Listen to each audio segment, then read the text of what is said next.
রাসূলুল্লাহ সাল্লাল্লাহু আলাইহি ওয়াসাল্লামের প্রিয়তমা স্ত্রীদের মধ্যে একজন ছিলেন হযরত হাফসা রাদিয়াল্লাহু তাআলা আনহা। তিনি ছিলেন অত্যন্ত সুন্দরী ও বুদ্ধিমতী নারী এবং হযরত ওমর রাদিয়াল্লাহু তাআলা আনহু এর স্নেহধন্য কন্যা। বাবার মতো তিনিও কিছুটা রাগী স্বভাবের ছিলেন, এমনকি রাসূলুল্লাহ সাল্লাল্লাহু আলাইহি ওয়াসাল্লামের অন্যান্য স্ত্রীদের মধ্যে তিনিই ছিলেন সবচেয়ে গরম মেজাজের। সামান্য কারণেই তিনি রেগে উত্তেজিত হয়ে উঠতেন। উহুদ যুদ্ধের পর তার প্রথম স্বামী হযরত খুনাইস হুজাফা রাদিয়াল্লাহু তাআলা আনহু ইন্তেকাল করেন। অল্প বয়সেই স্বামীকে হারিয়ে হাফসা রাদিয়াল্লাহু তাআলা আনহা অত্যন্ত শোকাগ্রস্ত হয়ে পড়লেন এবং নিরুপায় হয়ে বাবার বাড়িতে আশ্রয় নিলেন। সেখানে গিয়েও তিনি তার প্রিয় স্বামীর স্মৃতিতে বিভোর হয়ে থাকতেন। তার হাসি, খুনছুটি ও ভালোবাসার মুহূর্তগুলো মনে পড়লে অন্তর বিদীর্ণ হয়ে যেত। গভীর দুঃখে একাকী বসে তিনি নীরবেই অশ্রু ঝরাতেন। কন্যার এই অবস্থা দেখে হযরত ওমর রাদিয়াল্লাহু তাআলা আনহু তাকে সান্ত্বনা দিয়ে বললেন, হে হাফসা, তুমি তো আমার কলিজার টুকরা, তোমাকে এভাবে দেখে আমি যেন জীবিত থেকেও মৃতবোধ করি।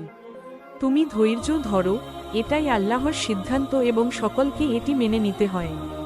আল্লাহ রাব্বুল আলামিন নিশ্চয়ই তোমাকে এমন একজন জীবনসঙ্গী দেবেন যা তোমার মনকে পূর্ণ প্রশান্তিতে ভরে তুলবে। কিন্তু বাবার কথায়ও হাফসা রাদিয়াল্লাহু তাআলা আনহা শান্ত হতে পারলেন না। তিনি ক্রমাগত কেঁদেই চললেন। শেষ পর্যন্ত ওমর রাদিয়াল্লাহু তাআলা আনহু মেয়ের এই শোকাকুল অবস্থা সহ্য করতে না পেরে সেখান থেকে সরে আসতে বাধ্য হলেন।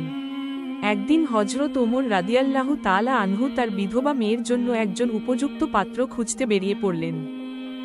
প্রথমেই তিনি হযরত ওসমান রাদিয়াল্লাহু তাআলা আনহুর কাছে গেলেন।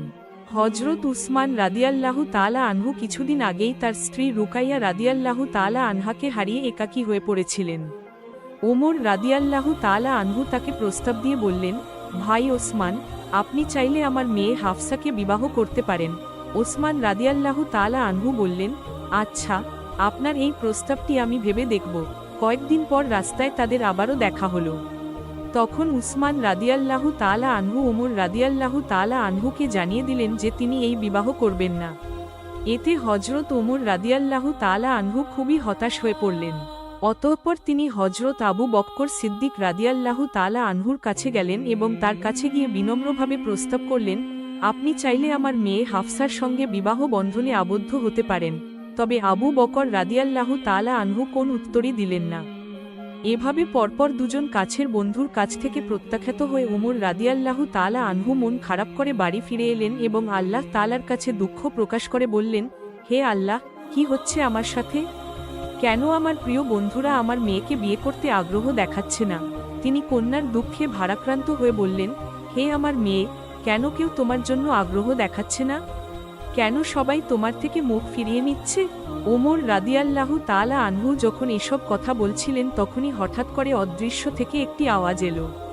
সেই আওয়াজে বলা হলো, হে ওমর ইবনুল খাত্তাব, আপনি থামুন, আপনি কষ্ট পাবেন না। হে আল্লাহর রাসূলের প্রিয় সাহাবী, আপনার প্রস্তাব কেউই প্রত্যাখ্যান করার সাহস রাখে না। আপনি তো সেই ওমর যার ইসলাম গ্রহণের জন্য স্বয়ং আল্লাহর রাসূল সাল্লাল্লাহু আলাইহি ওয়াসাল্লাম আল্লাহর কাছে দোয়া করেছিলেন। সাহাবারা যখন আপনার ইসলাম গ্রহণের খবরে তাকবীর ধ্বনি দিয়েছিলেন, তখন থেকেই আপনি ছিলেন ইসলামের দৃঢ় প্রহরী। অবশ্যই এই পরিস্থিতির পেছনে আল্লাহর কোন কল্যাণকর ইচ্ছা রয়েছে। তিনি আপনার জন্য এমন কিছু প্রস্তুত করে রেখেছেন যা আপনি কল্পনাও করেননি। আল্লাহ রাব্বুল আলামিন আপনার মেয়ের জন্য একজন অতি উত্তম জীবনসঙ্গী নির্বাচন করেছেন। তিনি এমন একজন ব্যক্তি যিনি সমগ্র মানবজাতির জন্য শ্রেষ্ঠ আদর্শ, যার মতো মহৎ গুণাবলীর অধিকারী আর কেউই নেই। হে ওমর, সেই ব্যক্তি আর কেউ নন, তিনি হলেন স্বয়ং আল্লাহর রাসূল সাল্লাল্লাহু আলাইহি ওয়াসাল্লাম। হযরত ওমর রাদিয়াল্লাহু তাআলা আনহু এই বাণীগুলো শুনে মুহূর্তের জন্য স্তব্ধ হয়ে গেলেন। তার হৃদয় খুশিতে পূর্ণ হয়ে উঠল। তিনি আনন্দে বাকরুদ্ধ হয়ে পড়লেন। তখন অদৃশ্য থেকে আবারও আওয়াজ ভেসে এলো, হে ওমরের কন্যা, সুসংবাদ গ্রহণ করুন। নিশ্চয়ই এই সংবাদ আপনার জন্য মহাসৌভাগ্যের বার্তা নিয়ে এসেছে, কারণ আপনি এমন একজন ব্যক্তির সঙ্গিনী হবেন যার জন্য সমগ্র সৃষ্টি জগৎ আকুল।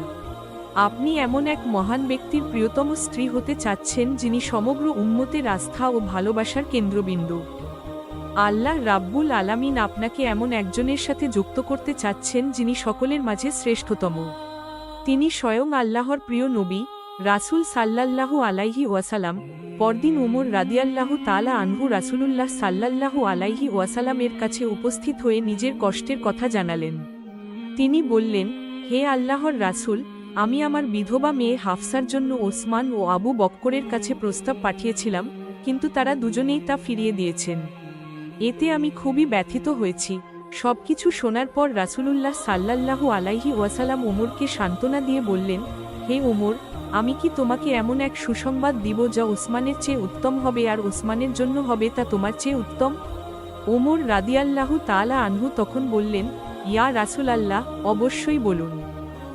তখন রাসূল সাল্লাল্লাহু আলাইহি ওয়াসাল্লাম বললেন, আমি তোমার মেয়ে হাফসার জন্য প্রস্তাব দিচ্ছি, আর ওসমানের জন্য আমার মেয়ে উম্মে কুলসুমকে বিয়ের প্রস্তাব দিচ্ছি, অর্থাৎ আমি তোমার মেয়েকে বিবাহ করব, আর ওসমান আমার মেয়ে কুলসুমকে বিবাহ করবে। এ প্রস্তাব শুনে হযরত ওমর রাদিয়াল্লাহু তাআলা আনহু আনন্দ চিত্তে তা গ্রহণ করলেন। এরপর রাসূলুল্লাহ সাল্লাল্লাহু আলাইহি ওয়াসাল্লামের সাথে ওমরের কন্যা হাফসার এবং ওসমান রাদিয়াল্লাহু তাআলা আনহুর সাথে রাসূলুল্লাহ সাল্লাল্লাহু আলাইহি ওয়াসাল্লামের কন্যা উম্মে কুলসুমের বিবাহ সম্পন্ন হল। উভয় বিয়েই সুন্দর এবং শান্তিপূর্ণভাবে সম্পন্ন হল।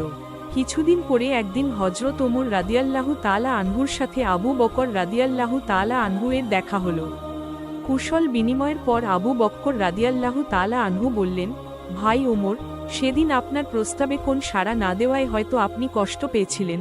ওমর রাদিয়াল্লাহু তাআলা আনহু বললেন, হ্যাঁ, সত্যি বলতে সেদিন আমি আপনার নীরবতায় খুবই ব্যথিত হয়েছিলাম। তখন আবু বকর রাদিয়াল্লাহু তাআলা আনহু বললেন, হে ওমর, সেদিন আমার নীরবতার পেছনে কোন ব্যক্তিগত কারণ ছিল না।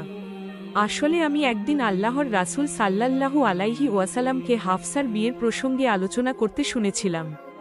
রাসূলুল্লাহ সাল্লাল্লাহু আলাইহি ওয়াসাল্লাম যদি হাফসাকে বিয়ে না করতেন, তবে আমি অবশ্যই তাকে বিয়ে করতাম। কিন্তু বিষয়টি তখন আপনি আপনার কাছে বলা সমীচীন মনে করিনি। এদিকে হযরত হাফসা রাদিয়াল্লাহু তাআলা আনহা নবী করিম সাল্লাল্লাহু আলাইহি ওয়াসাল্লামের ঘরে সুখে শান্তিতে সংসার করতে লাগলেন। কিন্তু তার রাগী স্বভাবের কারণে মাঝে মধ্যেই কিছু অসুবিধা তৈরি হতো। ছোটখাটো বিষয়ে তিনি উত্তেজিত হয়ে উঠতেন। তবে রাসূলুল্লাহ সাল্লাল্লাহু আলাইহি ওয়াসাল্লাম ছিলেন খুবই সহনশীল। তিনি কখনোই হাফসার এই রাগী আচরণে তিক্ত হননি বা কঠিন কোন মনোভাব পোষণ করেননি, বরং তিনি বুঝতেন যে রাগী স্বভাবের মেয়েদের অন্তরে ভালোবাসার গভীরতা থাকে অসীম। এজন্যই রাসূল সাল্লাল্লাহু আলাইহি ওয়াসাল্লাম প্রতিবারই শান্ত ও কোমল ব্যবহার দিয়ে হাফসার রাগকে প্রশমিত করতেন। একদিন হযরত ওমর রাদিয়াল্লাহু তাআলা আনহু নিজের বাড়িতে কোন একটি বিষয় নিয়ে গভীর চিন্তায় মগ্ন ছিলেন। সে সময় তার স্ত্রী এসে তাকে বললেন, আপনি এত কি নিয়ে ভাবছেন? ওমর রাদিয়াল্লাহু তাআলা আনহু বললেন, এটা নিয়ে তোমাকে ভাবতে হবে না। তখন তার স্ত্রী বললেন, আমার কথা আপনার পছন্দ হচ্ছে না, তাই না? কিন্তু হাফসাকে গিয়ে দেখুন, তিনি রাসূলুল্লাহ সাল্লাল্লাহু আলাইহি ওয়াসাল্লামের সঙ্গে কিভাবে তর্ক করেন। এই কথা শুনে ওমর রাদিয়াল্লাহু তাআলা আনহু তৎক্ষণাৎ হাফসার ঘরে চলে গেলেন এবং তাকে জিজ্ঞেস করলেন, তুমি কি সত্যিই রাসূলুল্লাহ সাল্লাল্লাহু আলাইহি ওয়াসাল্লামের সাথে তর্ক করো? হাফসা রাদিয়াল্লাহু তাআলা আনহু কিছুটা লজ্জা নিয়ে জবাব দিলেন, এমনটা তো মাঝে মধ্যে হয়েই যায়। তখন ওমর রাদিয়াল্লাহু তাআলা আনহু বললেন, হাফসা, তুমি শুনে রেখো, তুমি আর কখনোই রাসূলুল্লাহ সাল্লাল্লাহু আলাইহি ওয়াসাল্লামের সাথে এমন আচরণ করবে না। আর এটা ভুলেও ভাববে না যে তিনি তোমার সৌন্দর্যে মুগ্ধ, বরং সবসময় তার সন্তুষ্টি ও ইচ্ছাকে অগ্রাধিকার দিবে এবং তার আদেশ ও নির্দেশকে সম্মান করবে। আরেকদিন হযরত ওমর রাদিয়াল্লাহু তাআলা আনহু হাফসার ঘরে এলেন এবং দেখতে পেলেন তার কন্যা হাফসা রাসূলুল্লাহ সাল্লাল্লাহু আলাইহি ওয়াসাল্লামের সঙ্গে তর্ক করছেন। এই দৃশ্য দেখে ওমর রাদিয়াল্লাহু তাআলা আনহু রেগে ফসে উঠলেন এবং হাফসাকে প্রহার করতে উদ্যত হলেন। তখন রাসূলুল্লাহ সাল্লাল্লাহু আলাইহি ওয়াসাল্লাম দ্রুত তাদের মাঝে দাঁড়িয়ে ওমর রাদিয়াল্লাহু তাআলা আনহুকে থামালেন। এই পরিস্থিতিতে হযরত ওমর রাদিয়াল্লাহু তাআলা আনহু কিছুটা লজ্জিত হয়ে মেয়েকে সতর্ক করে উচ্চস্বরে বললেন, খবরদার কখনোই রাসূলুল্লাহ সাল্লাল্লাহু আলাইহি ওয়াসাল্লামের কথার জবাব এভাবে দিবে না। তুমি কি জয়নবের মতো সুন্দরী কিংবা আয়েশার মতো ভাগ্যবতী যে এমনভাবে কথা বলবে? এই কথা বলে ওমর রাদিয়াল্লাহু তাআলা আনহু সেখান থেকে চলে গেলেন। ওমর রাদিয়াল্লাহু তাআলা আনহু চলে যাওয়ার পর রাসূলুল্লাহ সাল্লাল্লাহু আলাইহি ওয়াসাল্লাম হাফসাকে বললেন, দেখলে তো হাফসা, কেমন করে আমি তোমাকে রক্ষা করলাম। একদিন রাসূলুল্লাহ সাল্লাল্লাহু আলাইহি ওয়াসাল্লাম হযরত রাদিয়াল্লাহু তাআলা আনহার ঘরে এলেন। তবে হাফসা রাদিয়াল্লাহু তাআলা আনহা তখন ঘরে ছিলেন না, তিনি একটি প্রয়োজনের জন্য বাইরে গিয়েছিলেন। তখন রাসূলুল্লাহ সাল্লাল্লাহু আলাইহি ওয়াসাল্লাম একাকিত্ব কাটাতে উম্মুল মুমিনিন হযরত মারিয়া কিবতিয়া রাদিয়াল্লাহু তাআলা আনহাকে ডেকে আনলেন। অতঃপর তারা কিছু সময় একান্তে কথোপকথন ও হাসি ঠাট্টায় কাটালেন। এমন সময় হাফসা রাদিয়াল্লাহু তাআলা আনহা ফিরে এসে দেখলেন তার ঘরে তারই বিছনায় রাসূলুল্লাহ সাল্লাল্লাহু আলাইহি ওয়াসাল্লামের সাথে মারিয়া কিবতিয়া বসে আছেন। এই দৃশ্য দেখে তিনি প্রচণ্ড রাগান্বিত হয়ে পড়লেন এবং রাগের বশবর্তী হয়ে কিছু তিক্ত কথাও বলে ফেললেন। তখন নবীজি সাল্লাল্লাহু আলাইহি ওয়াসাল্লাম তাকে শান্ত করার জন্য বললেন, হে হাফসা, আল্লাহর কসম যদি তুমি চাও তাহলে আমি মারিয়া কিবতিয়ার সাথে আর কখনো মিলিত হব না। আমি শুধু তোমার হাসি মুখটা দেখতে চাই। হাফসা রাদিয়াল্লাহু তাআলা আনহা বললেন, হ্যাঁ, তাহলে তাই হোক। আপনি আর কখনো মারিয়াকে কাছে আসতে দিবেন না।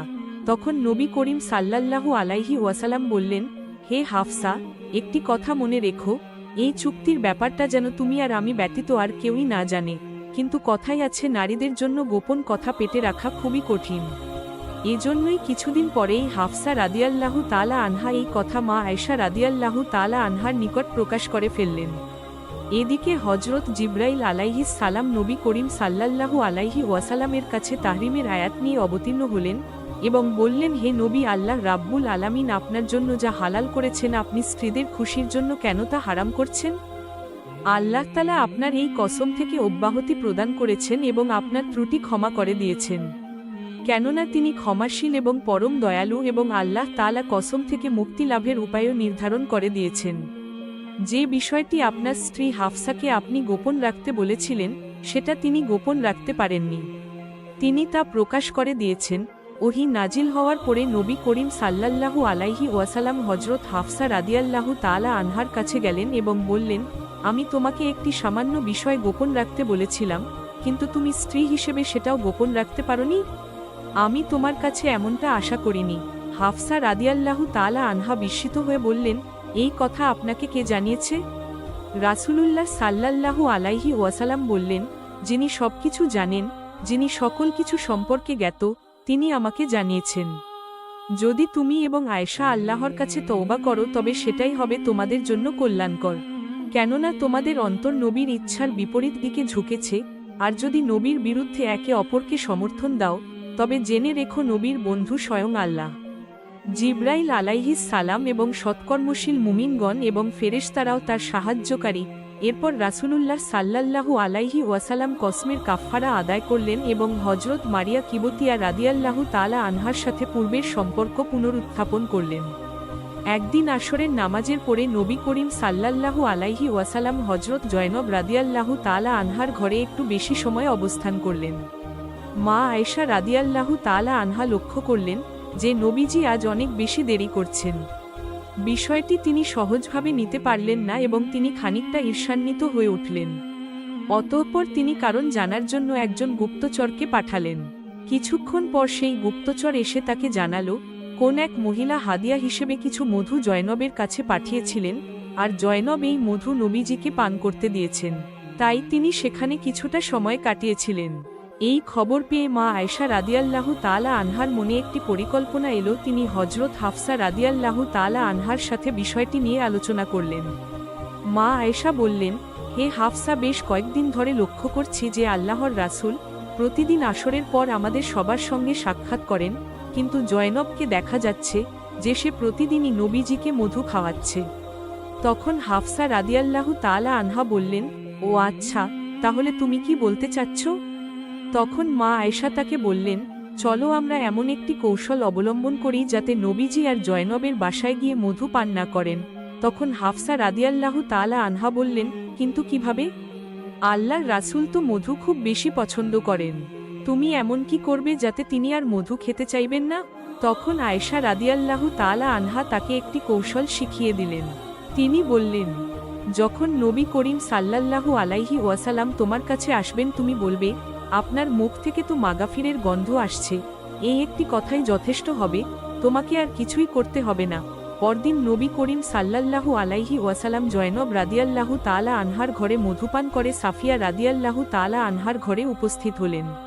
আসলে মা আয়েশা রাদিয়াল্লাহু তাআলা আনহা সাফিয়াকেও ওই একই কথা বলে রেখেছিলেন, যার ফলে সাফিয়াও নবীজির অপেক্ষায় ছিলেন। নবীজিকে দেখে সাফিয়া বললেন, ইয়া রাসূলাল্লাহ, আপনি কি মাগাফির খেয়েছেন? আমি কেমন যেন মাগাফিরের গন্ধ পাচ্ছি। রাসূলুল্লাহ সাল্লাল্লাহু আলাইহি ওয়াসাল্লাম বললেন, না, আমি তো মাগাফির খাইনি, তবে জয়নবের কাছ থেকে একটু মধু পান করেছিলাম, কিন্তু তার গন্ধ তো এমন হবার কথা নয়। আচ্ছা ঠিক আছে, আমি বিষয়টি দেখছি। এরপর নবী করিম সাল্লাল্লাহু আলাইহি ওয়াসাল্লাম হাফসা রাদিয়াল্লাহু তাআলা আনহার কাছে গেলেন। তিনিও নাক ছিটকে বললেন, ইয়া রাসূলাল্লাহ, আপনি কোথায় থেকে কি খেয়ে এসেছেন? আপনার মুখে মাগাফিরের গন্ধ কেন?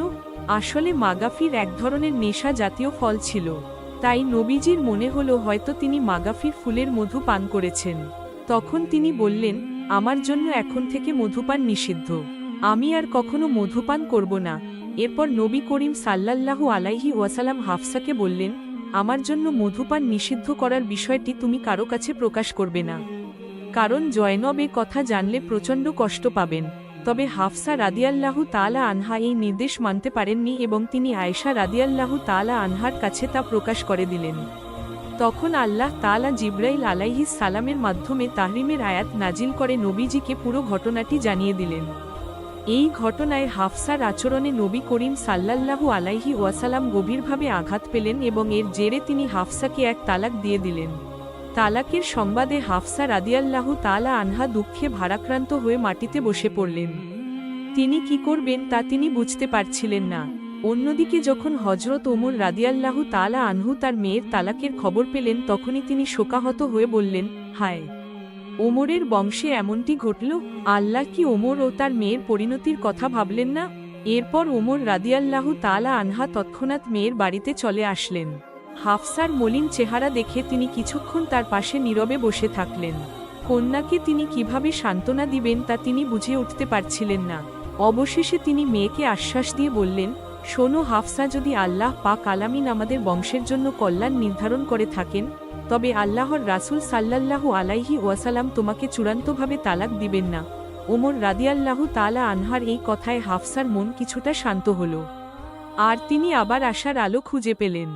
এদিকে আল্লাহর ফেরেশতা জিবরাইল আলাইহিস সালাম নবী করিম সাল্লাল্লাহু আলাইহি ওয়াসাল্লামের কাছে এসে বললেন, হে আল্লাহর রাসূল, আপনি হাফসাকে তালাক দিবেন না। যদিও তিনি একটু রাগী স্বভাবের, তবে তিনি অত্যন্ত নেককার একজন নারী।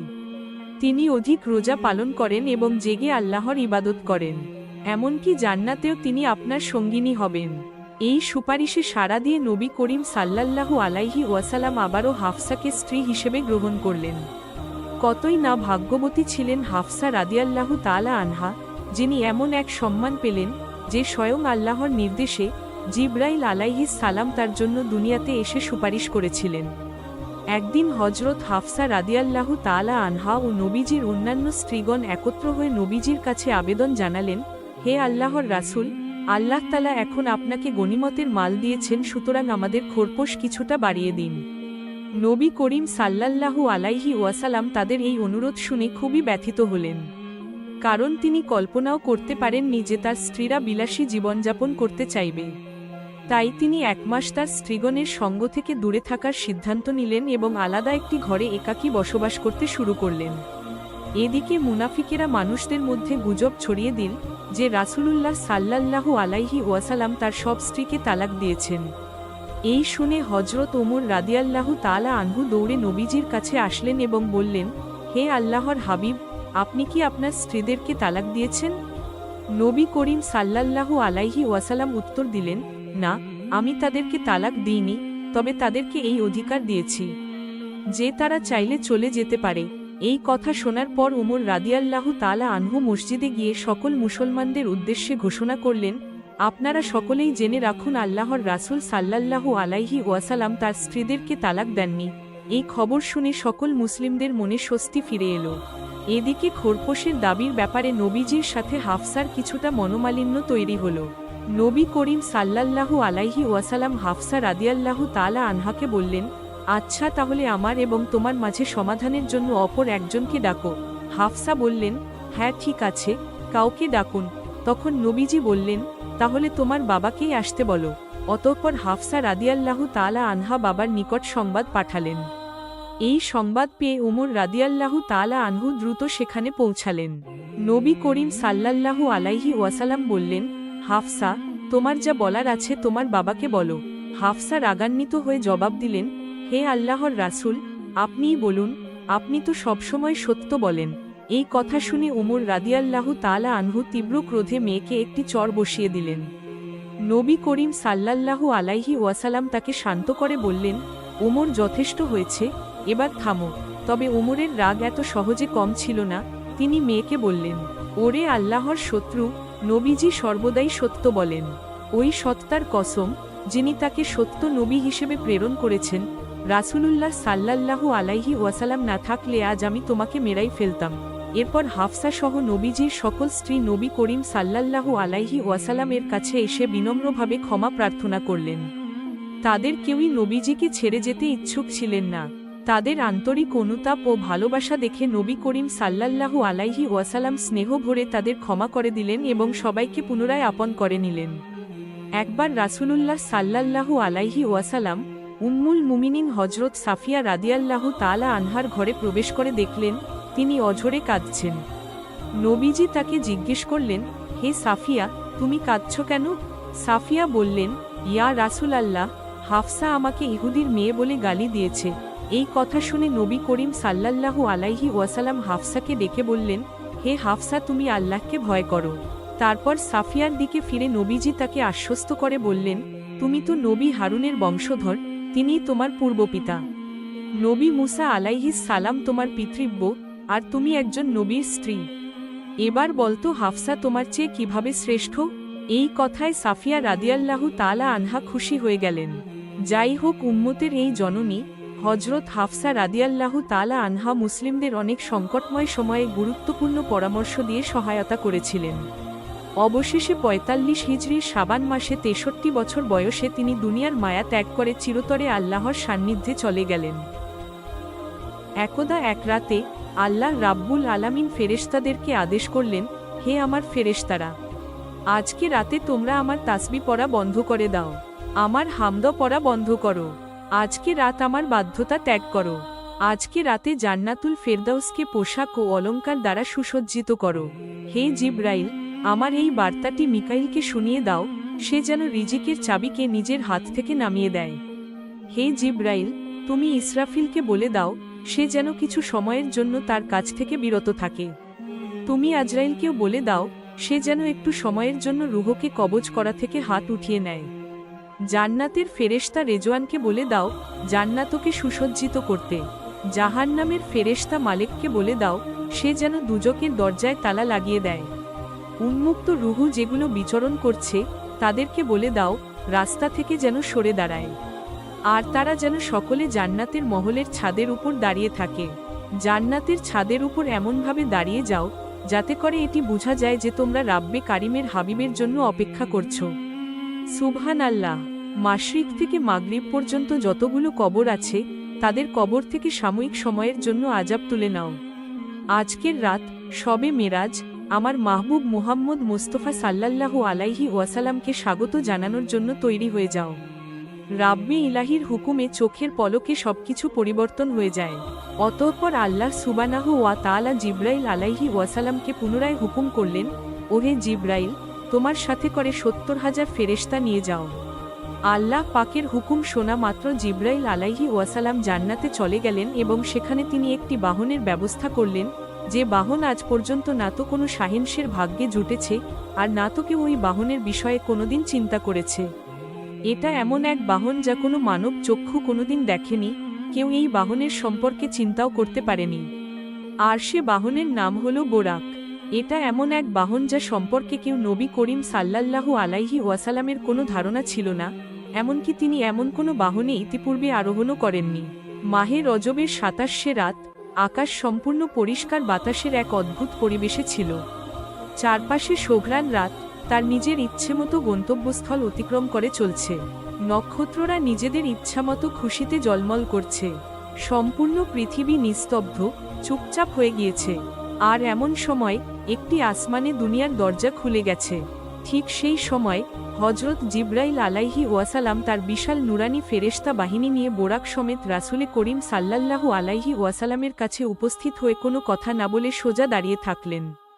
আর তার কারণ, হাবিবাল্লাহর চোখ বন্ধ করে হৃদয়কে প্রশান্তি দিয়ে আরাম করছিলেন। হজরত জিব্রাইল আলাইহি ওয়াসালাম হাত বেঁধে দীর্ঘক্ষণ দাঁড়িয়ে রইলেন আর মনে মনে ভাবছেন, যদি শব্দ করে তাকে জাগ্রত করি তাহলে হাবিব আল্লাহর সাথে বেয়াদবি হয়ে যাবে। তিনি চিন্তা করছিলেন, রাসূল সাল্লাল্লাহু আলাইহি ওয়াসালামকে তিনি জাগ্রত করবেন কিভাবে। আর ঠিক সে সময় আরশে মুআল্লা থেকে ওহী নাজিল হলো, হে জিব্রাইল, তুমি আমার মাহবুবের কদম মোবারকে চুমু দিয়ে দাও, যাতে করে তোমার মুখের ঠান্ডা স্পর্শে আমার মাহবুবের চোখ খুলে যায়। আল্লাহু আকবার। তারপর জিব্রাইল আলাইহি ওয়াসালাম রাসূল সাল্লাল্লাহু আলাইহি ওয়াসালামের দিকে এগিয়ে গেলেন এবং নিজের ঠোঁট দিয়ে যখন জিব্রাইল আলাইহি ওয়াসালাম মুহাম্মদ মুস্তাফা সাল্লাল্লাহু আলাইহি ওয়াসালামের কদমে চুমু দিলেন, তখন হজরত জিব্রাইল আলাইহি ওয়াসালামের ঠোঁটের স্পর্শ পেয়ে রাসূলে করিম সাল্লাল্লাহু আলাইহি ওয়াসালামের নিদ্রা ভেঙে গেল। অতঃপর রাসূলে করিম সাল্লাল্লাহু আলাইহি ওয়াসালাম বললেন, হে ভাই জিব্রাইল, কি মনে করে এসেছো? তখন জিব্রাইল আলাইহি ওয়াসালাম বললেন, ইয়া রাসূলুল্লাহ সাল্লাল্লাহু আলাইহি ওয়াসালাম, আল্লাহ রাব্বুল আলামিনের অনেকগুলো হুকুম নিয়ে আজ আপনার কাছে হাজির হয়েছি। ইয়া রাসূলুল্লাহ, আপনি দেখতে পাচ্ছেন আমার পেছনে বিশাল নুরানি ফেরেশতাদের বাহিনী। আল্লাহ রাব্বুল আলামিন আপনার সাক্ষাৎ করার জন্য উদ্বিগ্ন হয়ে আছেন। আপনি আপনার তাশরিফ নিয়ে চলুন। এই জমিন থেকে আসমান পর্যন্ত সমস্ত মাখলুকাত অধীর অপেক্ষায় হাত বেঁধে দাঁড়িয়ে আছে। ইয়া হাবিবাল্লাহ, শুধুমাত্র আপনাকে এক নজর দেখার জন্য, আপনাকে স্বাগত জানানোর জন্য তারা অপেক্ষমান। তারপর রাসূলে কারিম সাল্লাল্লাহু আলাইহি ওয়াসালাম সফরের জন্য প্রস্তুতি নিতে শুরু করলেন। আর এমনই সময় হজরত জিব্রাইল আলাইহি ওয়াসালাম রাসূলে করিম সাল্লাল্লাহু আলাইহি ওয়াসালামের শরীরকে কুদরতি হাত দিয়ে দুভাগে বিভক্ত করলেন। অতঃপর হৃদয়কে বের করা হলো এবং একটি স্বর্ণের পেয়ালা নিয়ে আসা হলো, আর সেটি ঈমান এবং হিকমত দ্বারা পরিপূর্ণ ছিল। তারপর রাসূলে করিম সাল্লাল্লাহু আলাইহি ওয়াসালামের হৃদয়কে সেটি দ্বারা ধৌত করা হলো, যার ফলে উনার হৃদয় ঈমান এবং হিকমতে পরিপূর্ণ হয়ে গেল। সুবহানাল্লাহ। অতঃপর তা পুনরায় নিজস্ব স্থানে আগের ন্যায় বসিয়ে দেওয়া হলো, আর এটি করার ফলে কিছু ঐশ্বরিক শক্তি যুক্ত হয়ে যায়, যাতে করে রাব্বে ইলাহির দিদার করতে কোনো সমস্যা না হয়। এবং আল্লাহর রাসূলকে আধ্যাত্মিকতার চূড়ান্ত লেভেলে পৌঁছানোর জন্য এক বিশেষ প্রস্তুতি হচ্ছে এটি। এরপর রাসূলে করিম সাল্লাল্লাহু আলাইহি ওয়াসালামের মাথা মোবারকে নুরানি পাগড়ি বাঁধা হলো। আল্লামা কাসমি রহমতুল্লাহি আলাইহি বলেন, শবে মেরাজে হুজুরে করিম সাল্লাল্লাহু আলাইহি ওয়াসালামের মাথা মোবারকে যে ইমাম শরীফ পরানো হয়েছিল, সেই ইমাম বা পাগড়িকে হজরত আদম আলাইহি ওয়াসালামের জন্মের থেকে ৭,০০০ বছর আগে তৈরি করা হয়েছিল। ৪০,০০০ নুরানি ফেরেশতা এর সম্মান এবং দেখভাল করার জন্য চারপাশে দাঁড়িয়ে থাকত। তারপর হজরত জিব্রাইল আলাইহি ওয়াসালাম রাসূলে করিম সাল্লাল্লাহু আলাইহি ওয়াসালামকে নূরের একটি চাদর পরালেন। মেরাজে নবুতে এই কথাটি উল্লেখ আছে যে, হুজুরে আকরাম সাল্লাল্লাহু আলাইহি ওয়াসালাম বোরাকের কথা বর্ণনা করতে গিয়ে ইরশাদ করলেন যে, তার কাঁধ মণিমুক্তার মতো জ্বলজ্বল করছিল, তার পায়ে যেন বিদ্যুৎ চমকাচ্ছিল, গর্দান রূপী দ্বারা সাজানো হয়েছিল, আর তার উপর বেহেশতি পশম ছিল। তার কপালে লা ইলাহা ইল্লাল্লাহু মুহাম্মাদুর রাসূলুল্লাহ সাল্লাল্লাহু আলাইহি ওয়াসাল্লাম লিখেছিল। এর কিছুক্ষণ পর সেই সময়টি চলে আসলো যখন মুহাম্মদ সাল্লাল্লাহু আলাইহি ওয়াসাল্লাম বোরাকের উপর বসে গেলেন। হজরত জিব্রাইল আলাইহি ওয়াসাল্লাম শক্ত করে ধরলেন, হজরত মিকাইল আলাইহি ওয়াসাল্লাম লাগাম ধরলেন, আর হজরত ইসরাফিল আলাইহি ওয়াসাল্লাম রাহবার হয়ে রাস্তা প্রদর্শন করলেন। হজরত ইমাম কাশ্মীর রহমতুল্লাহি আলাইহি ইরশাদ বলেন যে, মিরাজের রাতে ৮০,০০০ নুরানি ফেরেশতা হুজুরে করিম সাল্লাল্লাহু আলাইহি ওয়াসাল্লামের ডানদিকে এবং ৮০,০০০ ফেরেশতা বাদিকে ছিল। আর এই সমস্ত ফেরেশতাদের দরুদ ও সালাম দ্বারা সমস্ত আকাশ মুখরিত হয়ে উঠল। আর এই উচ্চ ধ্বনি দরুদ এবং সালামের মধ্য দিয়ে হুজুরে আকরাম সাল্লাল্লাহু আলাইহি ওয়াসাল্লাম মেরাজের সফর শুরু করলেন। এই ঘটনাটি কোরআনুল কারিমে আল্লাহ রাব্বুল আলামিন কিছুটা এমনভাবে উল্লেখ করেছেন যে, তিনি পবিত্র আল্লাহ যিনি তার প্রিয় বান্দা আর হাবিবকে রাত্রি ভ্রমণ করিয়েছেন মসজিদুল হারাম থেকে মসজিদুল আকসা পর্যন্ত, যার আশপাশ আমি বরকতময় করেছি, যাতে আমি তাকে আমার নিদর্শনসমূহ দেখাতে পারি। নিশ্চয়ই তিনি সর্বশ্রোতা, সর্বদ্রষ্টা। সূরা বনী ইসরাইল, আয়াত নম্বর ১। আল্লাহর রাসূল সাল্লাল্লাহু আলাইহি ওয়াসাল্লাম খুবই শান ও শৌকতে মসজিদে আকসার দিকে রওনা হলেন। এই সময়টি এমন সময় ছিল যখন সব দিক থেকে শুধু আলো আর আলো বইছিল। বাহন বোরাক আলোকিত, আরোহী আলোকিত, বরযাত্রীরা আলোকিত, মেজবানরাও আলোকিত। আলোকিত চারপাশ, পাহাড়, পর্বত, মরুভূমিকে অতিক্রম করে এক আলোর খেলা চলছে আকাশে। সুবহানাল্লাহ।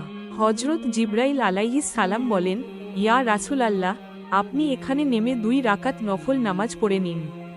এটি আপনার হিজরতের স্থান মদিনায় তাইয়েবা। নফল নামাজ আদায় করার পর পুনরায় সফর শুরু হলো। রাস্তায় এমন একটি জায়গা আসলো যেখানে হজরত মুসা আলাইহি ওয়াসালামের কবর। হুজুরে আকরাম সাল্লাল্লাহু আলাইহি ওয়াসালাম বললেন, মেরাজের রাত্রিতে আমি যখন সফরে ছিলাম তখন দেখলাম একটি স্থানে মুসা আলাইহি ওয়াসালামের কবর এবং তিনি তার কবরে দাঁড়িয়ে নামাজ আদায় করছিলেন। তারপর দেখতে দেখতে বাইতুল মুকাদ্দাসে চলে আসি, আর সেখানে একটি দীর্ঘ লাইন আমাকে সালাম দেওয়ার জন্য দাঁড়িয়েছিল। অতঃপর দেখি আরও একটি লাইন দাঁড়িয়ে আছে আমাকে স্বাগত জানানোর জন্য। আর মোটামুটি 1,24,000 আম্বিয়া আমার সাক্ষাতের জন্য উদ্বিগ্ন হয়ে দাঁড়িয়েছিল। এরপর রাসূলে কারিম সাল্লাল্লাহু আলাইহি ওয়াসাল্লাম সেই জায়গায় তাশরিফ নিয়ে গেলেন যেটিকে বাবে মুহাম্মাদুর রাসূলুল্লাহ সাল্লাল্লাহু আলাইহি ওয়াসাল্লাম বলা হয়ে থাকে। অতঃপর জিবরাইল আলাইহি ওয়াসাল্লাম একটি পাথরের কাছে আসলেন এবং হজরত জিবরাইল আলাইহি ওয়াসাল্লাম সেই পাথরের উপরে আঙ্গুল দিয়ে একটি ছিদ্র করে দিলেন আর সেই বোরাককে সেখানে বেঁধে রাখলেন। অতঃপর রাসূলে আকরাম সাল্লাল্লাহু আলাইহি ওয়াসাল্লাম মসজিদুল আকসাতে প্রবেশ করলেন, আর সেই পুরো স্থান জুড়ে শুধুমাত্র আলো চমকাচ্ছিল। সকল নবী রাসূলরা রাসূলে করিম সাল্লাল্লাহু আলাইহি ওয়াসাল্লামকে সম্মানসূচক সালাম দিতে থাকেন এবং হজরত জিবরাইল আলাইহি ওয়াসাল্লাম আজান দিয়েছিলেন। সমস্ত আম্বিয়া রাসূলগণ উনার সামনে দাঁড়িয়েছিলেন। যখন কাতার ঠিক হয়ে গেল তখন রাসূলে কারিম সাল্লাল্লাহু আলাইহি ওয়াসাল্লাম এগিয়ে গিয়ে ইমামতি শুরু করলেন, আর সমস্ত আম্বিয়া ক্যারাম রাসূলুল্লাহ সাল্লাল্লাহু আলাইহি ওয়াসাল্লামের পেছনে 2 রাকাত নামাজ আদায় করলেন। আর এই নামাজ আদায় করার পর মুহাম্মাদুর রাসূলুল্লাহ সাল্লাল্লাহু আলাইহি ওয়াসাল্লাম ইমামুল মুরসালিন ওয়ান নবীন উপাধি পেয়ে গেলেন। এ সময় মালাইকা এবং আম্বিয়াগণ সকলে দাঁড়িয়েছিলেন, কেননা বাইতুল মুকাদ্দাসে এমন দৃশ্য তারা আর কখনো দেখেনি। আর সেখান থেকে উঠতে শুরু করল মহত্ব আর উচ্চতার পতাকা। তারপর আরও একবার দরুদ সালামের প্রতিধ্বনি হয়ে আকাশ কেঁপে উঠল, নূরে নূরান্বিত চারপাশ। অতঃপর রাসূলে কারিম সাল্লাল্লাহু আলাইহি ওয়াসাল্লাম পুনরায় উর্দু আকাশের দিকে যাত্রা শুরু করলেন। রাসূলুল্লাহ সাল্লাল্লাহু আলাইহি ওয়াসাল্লাম নিজের ভাষায় বলেন, আমি যে বাহনে ছিলাম তার নাম বোরাক। এই বাহনের গতি সম্পর্কে শুধু এতটুকুই বলবো, চোখের পলকের শেষ বিন্দুতে এই বোরাকের প্রথম পা ছিল। আল্লাহু আকবার। তারপর সঙ্গে সঙ্গে প্রথম আসমানে চলে আসলো। হজরত জিবরাইল আলাইহি ওয়াসাল্লাম দরজা খটখট করলেন। প্রথম দরজার দারোয়ান জিজ্ঞাসা করলেন, কে অপার থেকে? জিবরাইল আলাইহি ওয়াসাল্লাম জবাব দিল, আমি জিবরাইল। তখন দারোয়ান জিজ্ঞাসা করলেন, কিন্তু আপনার সঙ্গে কে? জিবরাইল আলাইহি ওয়াসাল্লাম বললেন, মুহাম্মদ মুস্তাফা সাল্লাল্লাহু আলাইহি ওয়াসাল্লাম। তখন দারোয়ান বললেন, মারহাবা। এরপর দরজা খুলে দেওয়া হলো এবং আসমান হুজুর সাল্লাল্লাহু আলাইহি ওয়াসাল্লামকে স্বাগত জানালো। দ্বিতীয় আসমানে হজরত ঈসা আলাইহি ওয়াসাল্লাম এবং হজরত ইয়াহিয়া আলাইহি ওয়াসাল্লামের সাথে হুজুরে করিম সাল্লাল্লাহু আলাইহি ওয়াসাল্লামের সাক্ষাৎ হলো। তৃতীয় আসমানে হজরত ইউসুফ আলাইহি ওয়াসাল্লামের সাথে সাক্ষাৎ হলো। চতুর্থ আসমানে হজরত ইদ্রিস আলাইহি ওয়াসাল্লামের সাথে সাক্ষাৎ হলো। পঞ্চম আসমানে হজরত হারুন আলাইহি ওয়াসাল্লামের সাথে সাক্ষাৎ হলো।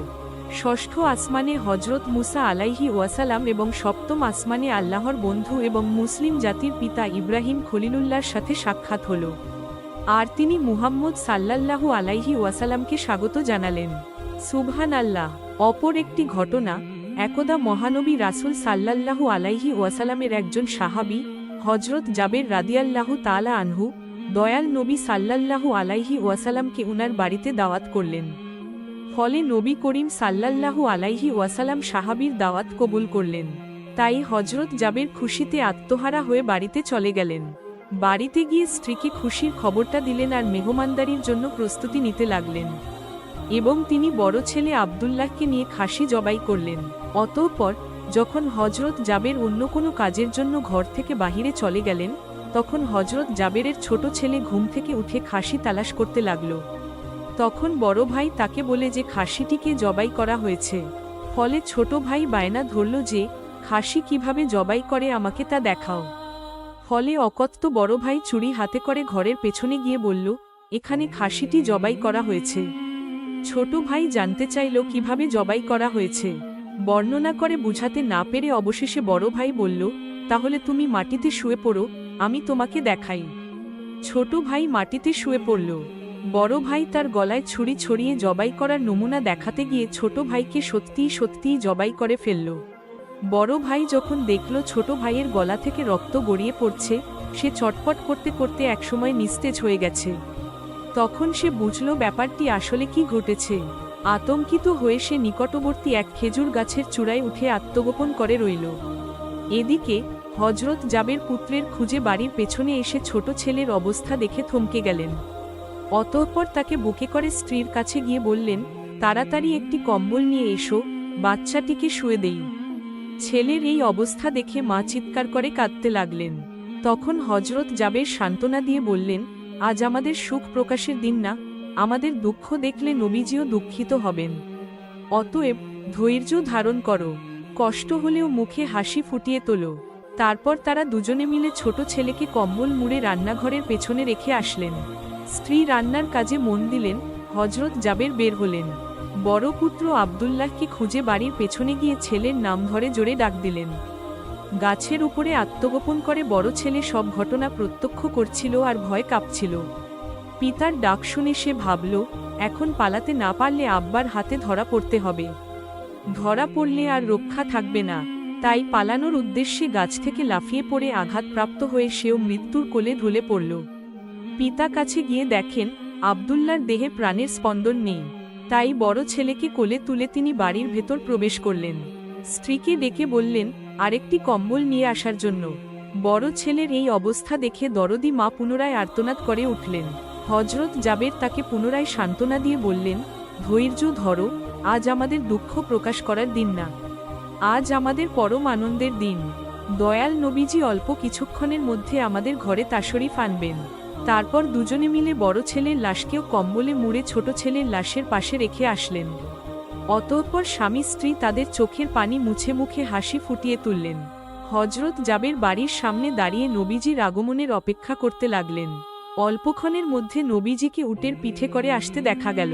হজরত জাবের আনন্দে আত্মহারা হয়ে দৌড়ে গিয়ে স্ত্রীকে নবীজির আগমনের সংবাদ দিলেন এবং পুনরায় তিনি দৌড়ে বাড়ির সামনে চলে এলেন এবং নবীজির উটের কাছে গিয়ে তাকে বাড়ি পর্যন্ত এগিয়ে আনলেন। নবী করিম সাল্লাল্লাহু আলাইহি ওয়াসাল্লাম জাবেরের ঘরের সামনে উট থামিয়ে তার ডান পা মোবারক মাটিতে রাখলেন। বাম পা মোবারক এখনও নামাতে বাকি এমন সময় জিবরাইল আলাইহি ওয়াসাল্লাম আল্লাহর পক্ষ থেকে নির্দেশ নিয়ে উপস্থিত হয়ে বললেন, ইয়া রাসূল আল্লাহ, আল্লাহ আপনাকে জাবেরের ছেলেদেরকে সঙ্গে নিয়ে খানা খেতে বলেছেন। অতঃপর নবীজি সাল্লাল্লাহু আলাইহি ওয়াসাল্লাম সাহাবাদেরকে নিয়ে জাবেরের ঘরে তাশরিফ আনলেন। তাদের সামনে জাবের দস্তরখানা বিছিয়ে দিলেন, তার স্ত্রী খাবার বেড়ে দিলেন, আর তিনি সেগুলো এনে মেহমানদের সামনে হাজির করলেন। তারপর তিনি নবীজিকে আরজ করলেন, ইয়া রাসূল আল্লাহ, দয়া করে খানা শুরু করুন। তখন নবীজি সাল্লাল্লাহু আলাইহি ওয়াসাল্লাম বললেন, হে জাবের, তোমার ছেলেরা কোথায়? তাদেরকে ডাকো। হজরত জাবের বললেন, ইয়া হাবিব আল্লাহ, আপনি দয়া করে খেয়ে নিন, ছেলেদেরকে আমি পরে ডাকব। রাসূলে করিম সাল্লাল্লাহু আলাইহি ওয়াসাল্লাম বললেন, তোমার ছেলেদেরকে ডেকে নিয়ে আসো, আমি তাদেরকে সাথে নিয়ে খাব। তখন হজরত জাবের ও তার স্ত্রী হাত জোর করে পুনরায় বললেন, ইয়া রাসূল আল্লাহ, আপনি খানা খেয়ে নিন, আমরা তাদেরকে ডেকে দিচ্ছি। তখন নবীজি সাল্লাল্লাহু আলাইহি ওয়াসাল্লাম বললেন, হে জাবের, এইমাত্র জিবরাইল ফেরেশতা আমাকে আল্লাহর নির্দেশ জানিয়ে গেলেন যে আমি যেন তোমার ছেলেদেরকে সাথে নিয়ে খানা খাই। নবীজির এমন কথা শুনে হজরত জাবের ও তার স্ত্রী আর ধৈর্য ধারণ করতে পারল না। তারা চিৎকার করে কেঁদে কেঁদে সমস্ত ঘটনা খুলে বললেন। তখন নবীজি সাল্লাল্লাহু আলাইহি ওয়াসাল্লাম হজরত জাবেরকে বললেন, তোমার ছেলেদের কাছে গিয়ে বলো, আল্লাহর নবী তাদেরকে ডেকেছেন। অতঃপর হজরত জাবের নবীজির নির্দেশ মোতাবেক ছেলেদের লাশের সামনে গিয়ে তা বললেন। সঙ্গে সঙ্গে তারা দুজন আল্লাহু আকবার বলে উঠে নবীজির কাছে দৌড়ে চলে গেল। তারপর আল্লাহর নবী হজরত মুহাম্মদ সাল্লাল্লাহু আলাইহি ওয়াসাল্লাম জাবের 2 সন্তানকে নিয়ে খানা খেলেন। সুবহান আল্লাহ। হজরত তামিম আদ্দারি রাদিয়াল্লাহু তাআলা আনহু বর্ণনা করেন, একবার আমরা রাসূলুল্লাহ সাল্লাল্লাহু আলাইহি ওয়াসাল্লামের খেদমতে হাজির হলাম। তখন আমরা দেখতে পেলাম যে একটি উট দৌড়তে দৌড়তে রাসূলুল্লাহ সাল্লাল্লাহু আলাইহি ওয়াসাল্লামের মাথার কাছে এসে দাঁড়িয়ে গেল। দেখে মনে হচ্ছিল উটটি রাসূল সাল্লাল্লাহু আলাইহি ওয়াসাল্লামের কানে কানে কিছু একটা বলছে। আল্লাহর রাসূল সাল্লাল্লাহু আলাইহি ওয়াসাল্লাম তখন উটটিকে উদ্দেশ্য করে বললেন, হে উট, তুমি শান্ত হও। যদি তুমি সত্যবাদী হও তাহলে তোমার সত্য কথা তোমাকে ফায়দা দেবে, আর যদি তুমি মিথ্যা বলে থাকো তবে তোমাকে মিথ্যা কথা বলার জন্য শাস্তি দেওয়া হবে। বিষয় এই যে যে আমার নিকটে আশ্রয় নেবে আল্লাহ তাআলাও তাকে নিরাপত্তা দান করবেন, আর যে আমার নিকট আশ্রয় নেই তাকে আল্লাহ তাআলা কখনো নিঃস্ব হতে দেয় না। সাহাবী তামিম আদারি রাদিয়াল্লাহু তাআলা আনহু ইরশাদ করেন, আমরা বললাম, ইয়া রাসূল আল্লাহ, আপনাকে এই উটটি কি বলেছে? তখন আল্লাহর রাসূল সাল্লাল্লাহু আলাইহি ওয়াসাল্লাম বললেন, সে আমাকে বলেছে যে তার মালিক তাকে জবেহ করে তার মাংস খাওয়ার সিদ্ধান্ত নিয়েছে, তাই সে তার মালিকের কাছ থেকে পালিয়ে এসেছে এবং এখানে আমার নিকট সাহায্য চাইছে। তামিম আদ্দারি রাদিয়াল্লাহু তাআলা আনহু বললেন, অতঃপর আমরা নিজেদের মধ্যে গল্পে ব্যস্ত হয়ে গেলাম।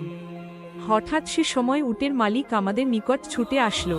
সে উট যখন তার মালিককে আসতে দেখল তখন সে পুনরায় আল্লাহর রাসূল সাল্লাল্লাহু আলাইহি ওয়াসাল্লামের কাছে গিয়ে দাঁড়ালো এবং ঠিক রাসূল সাল্লাল্লাহু আলাইহি ওয়াসাল্লামের বরাবর পিছনে লুকানোর চেষ্টা করল। উটের মালিক বলল, ইয়া রাসূল সাল্লাল্লাহু আলাইহি ওয়াসাল্লাম, আমার এই উটটি 3 দিন আগে আমার কাছ থেকে পালিয়ে গেছে, আর আজকে আমি তাকে আপনার কাছে পেয়েছি। এ কথা শুনে আল্লাহর রাসূল সাল্লাল্লাহু আলাইহি ওয়াসাল্লাম বললেন, এই উটটি আমার নিকটে নালিশ জানিয়েছে। সে আমাকে বলেছে যে সে তোমার কাছে অনেক বছর ধরে লালিত পালিত হচ্ছে, বড় হয়েছে।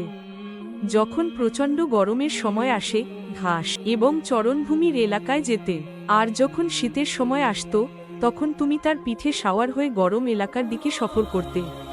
আর এখন যখন সে বার্ধক্যে উপনীত হয়েছে তখন তুমি তাকে জবেহ করে তার মাংস খাওয়ার পরিকল্পনা করেছ।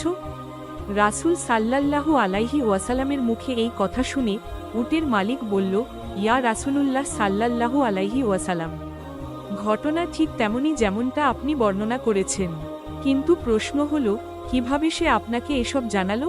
এই কথা শুনে আল্লাহর রাসূল সাল্লাল্লাহু আলাইহি ওয়াসাল্লাম বললেন, আচ্ছা বলো তো, একজন অনুগত একনিষ্ঠ খাদেমের তার মালিকের প্রতি খেদমতের প্রতিদান কি এটাই পাওয়া উচিত? উটের মালিক বলল, হে আল্লাহর রাসূল সাল্লাল্লাহু আলাইহি ওয়াসাল্লাম, এখন আমি একে বিক্রি করব না, একে জবেহ করব না।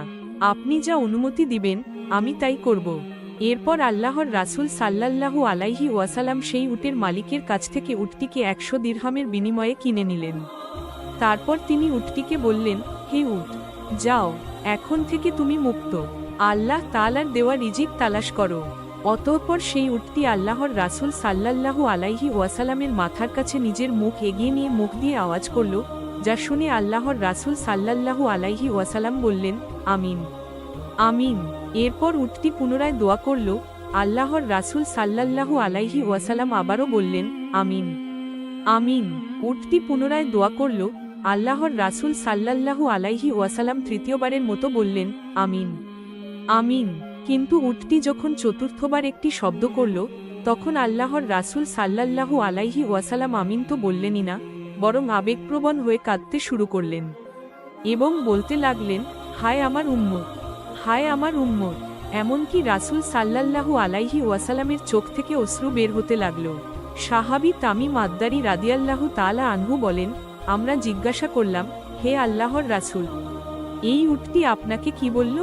তখন রাসূল সাল্লাল্লাহু আলাইহি ওয়াসাল্লাম বললেন, উটটি আমাকে প্রথমবার বলেছে, হে রাসূল সাল্লাল্লাহু আলাইহি ওয়াসাল্লাম, আল্লাহ আপনাকে ইসলাম এবং কোরআনের মাধ্যমে উত্তম প্রতিদান দান করবেন।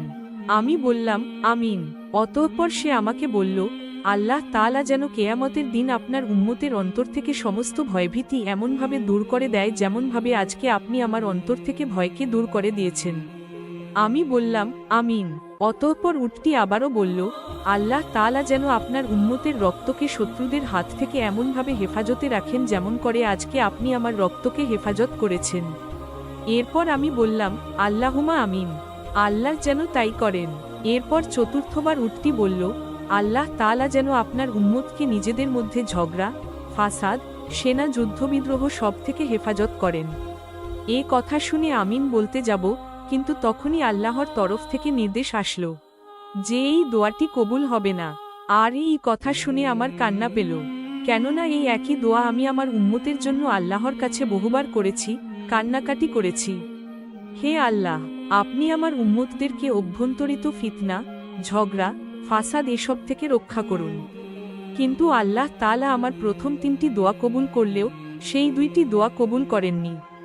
আমাকে আল্লাহর পক্ষ থেকে জানিয়ে দিয়েছেন যে, হে রাসূল সাল্লাল্লাহু আলাইহি ওয়াসাল্লাম, আপনার উম্মতদের মধ্যে সর্বশ্রেষ্ঠ ফিতনা হচ্ছে যে পরস্পর ছোটখাটো ত্রুটি বিচ্যুতি নিয়ে একজন আরেকজনকে ফতোয়াবাজি করবে, ফিতনাবাজি করবে, ঝগড়াঝাটি করবে, এবং এসব করে এরা ধ্বংস হয়ে যাবে। বাহিরের সূত্র যখন এদেরকে আক্রমণ করবে, তখন এরা অভ্যন্তরিত দ্বন্দ্ব কলহে ব্যস্ত থাকবে। এসব কিছু যা ঘটবে সবই তকদিরে লেখা হয়ে গিয়েছে। কাজেই এক্ষেত্রে আল্লাহ আপনার দোয়া কবুল করবেন না। আল্লাহু আকবার। আল্লাহ সুবহানাহু ওয়া তাআলা আমাদেরকে সকল প্রকার ফিতনা থেকে বাঁচিয়ে রাখুন, আমিন। একবার একটি হারেসা নামক সাপ কান্না করে মুসা নবীকে বলছে, হে নবী, আপনি একটু আল্লাহ তাআলার কাছে দরখাস্ত করুন, আপনি আল্লাহর কাছে একটু দোয়া করুন, যাতে আখেরি নবীর কাছে আমি ক্ষমা না চাওয়া পর্যন্ত, আমার নবীর সাথে আমি সাক্ষাৎ না করা পর্যন্ত আমার যেন হায়াত বৃদ্ধি করে দেওয়া হয়। তখন হযরত মুসা আলাইহিস সালাম আল্লাহ তাআলার কাছে কান্নাকাটি করে বলছে, হে আল্লাহ, আখেরি নবী তো আসবে সবার শেষে, সে আসতে তো অনেক দেরি, আমার হারেসা সাপ এই অবস্থায় কিভাবে থাকবে? হে আল্লাহ, তুমি তার হায়াত বৃদ্ধি করে দাও। তখন আল্লাহ তাআলা এক গায়েবী আওয়াজের মাধ্যমে মুসা নবীকে জানিয়ে দিলেন, হে মুসা, আমি তোমার দোয়া কবুল করে নিলাম, হারেসার হায়াত বৃদ্ধি করে দিলাম। একটি সময় গিয়ে এই সাপটি মদিনা থেকে মক্কার দিকে রওনা দিল। বিশ্বনবী হযরত মুহাম্মদ সাল্লাল্লাহু আলাইহি ওয়াসাল্লাম মক্কাতে কান্না করছেন, আর এই সাপটি মদিনায় কান্না করে চলেছে। তখন এই সাপটি বুকের উপর ভর করে মক্কার দিকে রওনা করলেন আমার নবীর কাছে মাফ চাওয়ার জন্য। আর এই সাপটি 6 মাস পর্যন্ত বুকে ভর করে আবু জেহেলের বাড়ির সামনে গিয়ে ক্লান্ত অবস্থায় দাঁড়িয়ে গেলেন। ক্লান্ত হওয়ার কারণে আবু জেহেলের বাড়ির সামনে সাপটি ঘুমিয়ে পড়ে। সকালবেলা সেই বেঈমান আবু জাহেল ঘর থেকে বেরিয়ে যখন তার বাড়ির সামনে সাপটিকে দেখল, তখন একটি লাঠি নিয়ে সাপটির গায়ে আঘাত করা শুরু করল। তখন সাপটি কান্না করে বলছে, হে আবু জাহেল, তুমি আমাকে মারিও না, আমি সাপ নই, আমি একজন মানুষ। সাপের মুখে মানুষের মতো কথা শুনে আবু জাহেল অত্যন্ত অবাক হয়ে গেল। তারপর সে চিৎকার করে সবাইকে বলতে লাগল, হে আমার বিবি, ওরে আমার সৈন্যরা, তোমরা তাড়াতাড়ি আসো, এমন ঘটনা আমি আমার জীবনেও দেখি নাই। তখন সবাই সেখানে এসে উপস্থিত হলো এবং আবু জাহেল তাদেরকে বলল, আমি সকালবেলা এই সাপটিকে আমার বাড়ির সামনে দেখলাম, আর আমি যখন আঘাত করলাম, এই সাপ দেখে মানুষের মতো কথা বলে। বেঈমান আবু জাহেল তখন সাপটির গায়ে আঘাত করা শুরু করল। তখন সাপ আবার কান্না করতে করতে বলতে লাগল, হে আবু জাহেল, তুই আমাকে আর মারিস না, আমাকে একবারের জন্য নবীর সাথে দেখা করতে দে, একবার নবীর কাছে আমাকে যেতে দে, আমাকে মাফ চাওয়ার জন্য নবীর কাছে যেতে হবে। একবার যদি আমার নবী আমাকে মাফ করে দেয়, তারপরে তোর যত মন চায় আমাকে তত মারিস, আমি তোরে বাধা দেব না, আমার জীবনটা নষ্ট করিস না রে, একটু আমাকে যেতে দে। তখন আবু জাহেল সৈন্যদেরকে বলে, এই সাপের গলায় তাড়াতাড়ি শিকল পরিয়ে দাও। অতঃপর সাপের গলায় শিকল পরিয়ে তাকে খুঁটির সাথে বেঁধে রাখা হলো এবং তার গায়ে আঘাত করা শুরু করল। আবার এইবার হারেসা কান্না করে বলে, আমাকে যত মারার তুই মার, একবার তুই আমাকে মুহাম্মদের কাছে যেতে দে। তখন আবু জাহেল বলে, হে বিবি, এই সাপের মুখ দিয়ে মুহাম্মদের নাম আসছে, মনে হচ্ছে এই সাপটি মুহাম্মদের জন্য পাগল, এই সাপটিকে তো ছাড়া যাবে না। এইভাবে সাপটিকে বেঁধে রেখে সারাদিন তার গায়ে আঘাত করা হলো। তখন সাপটি আবার কান্না করে বলছে, ও আবু জাহেল, তুই বুঝলি না রে, আমি যদি আখেরি নবীর কাছে যেতে না পারি, তাহলে তো আমার জীবন ধন্য হবে না, আমি তো মাফ পাবো না, আর জান্নাতে যেতে পারবো না, আমাকে জাহান্নামে চলে যেতে হবে। তুই আমাকে একবারের জন্য হলেও মুহাম্মদ রাসূলুল্লাহ সাল্লাল্লাহু আলাইহি ওয়াসাল্লামের কাছে যেতে দে।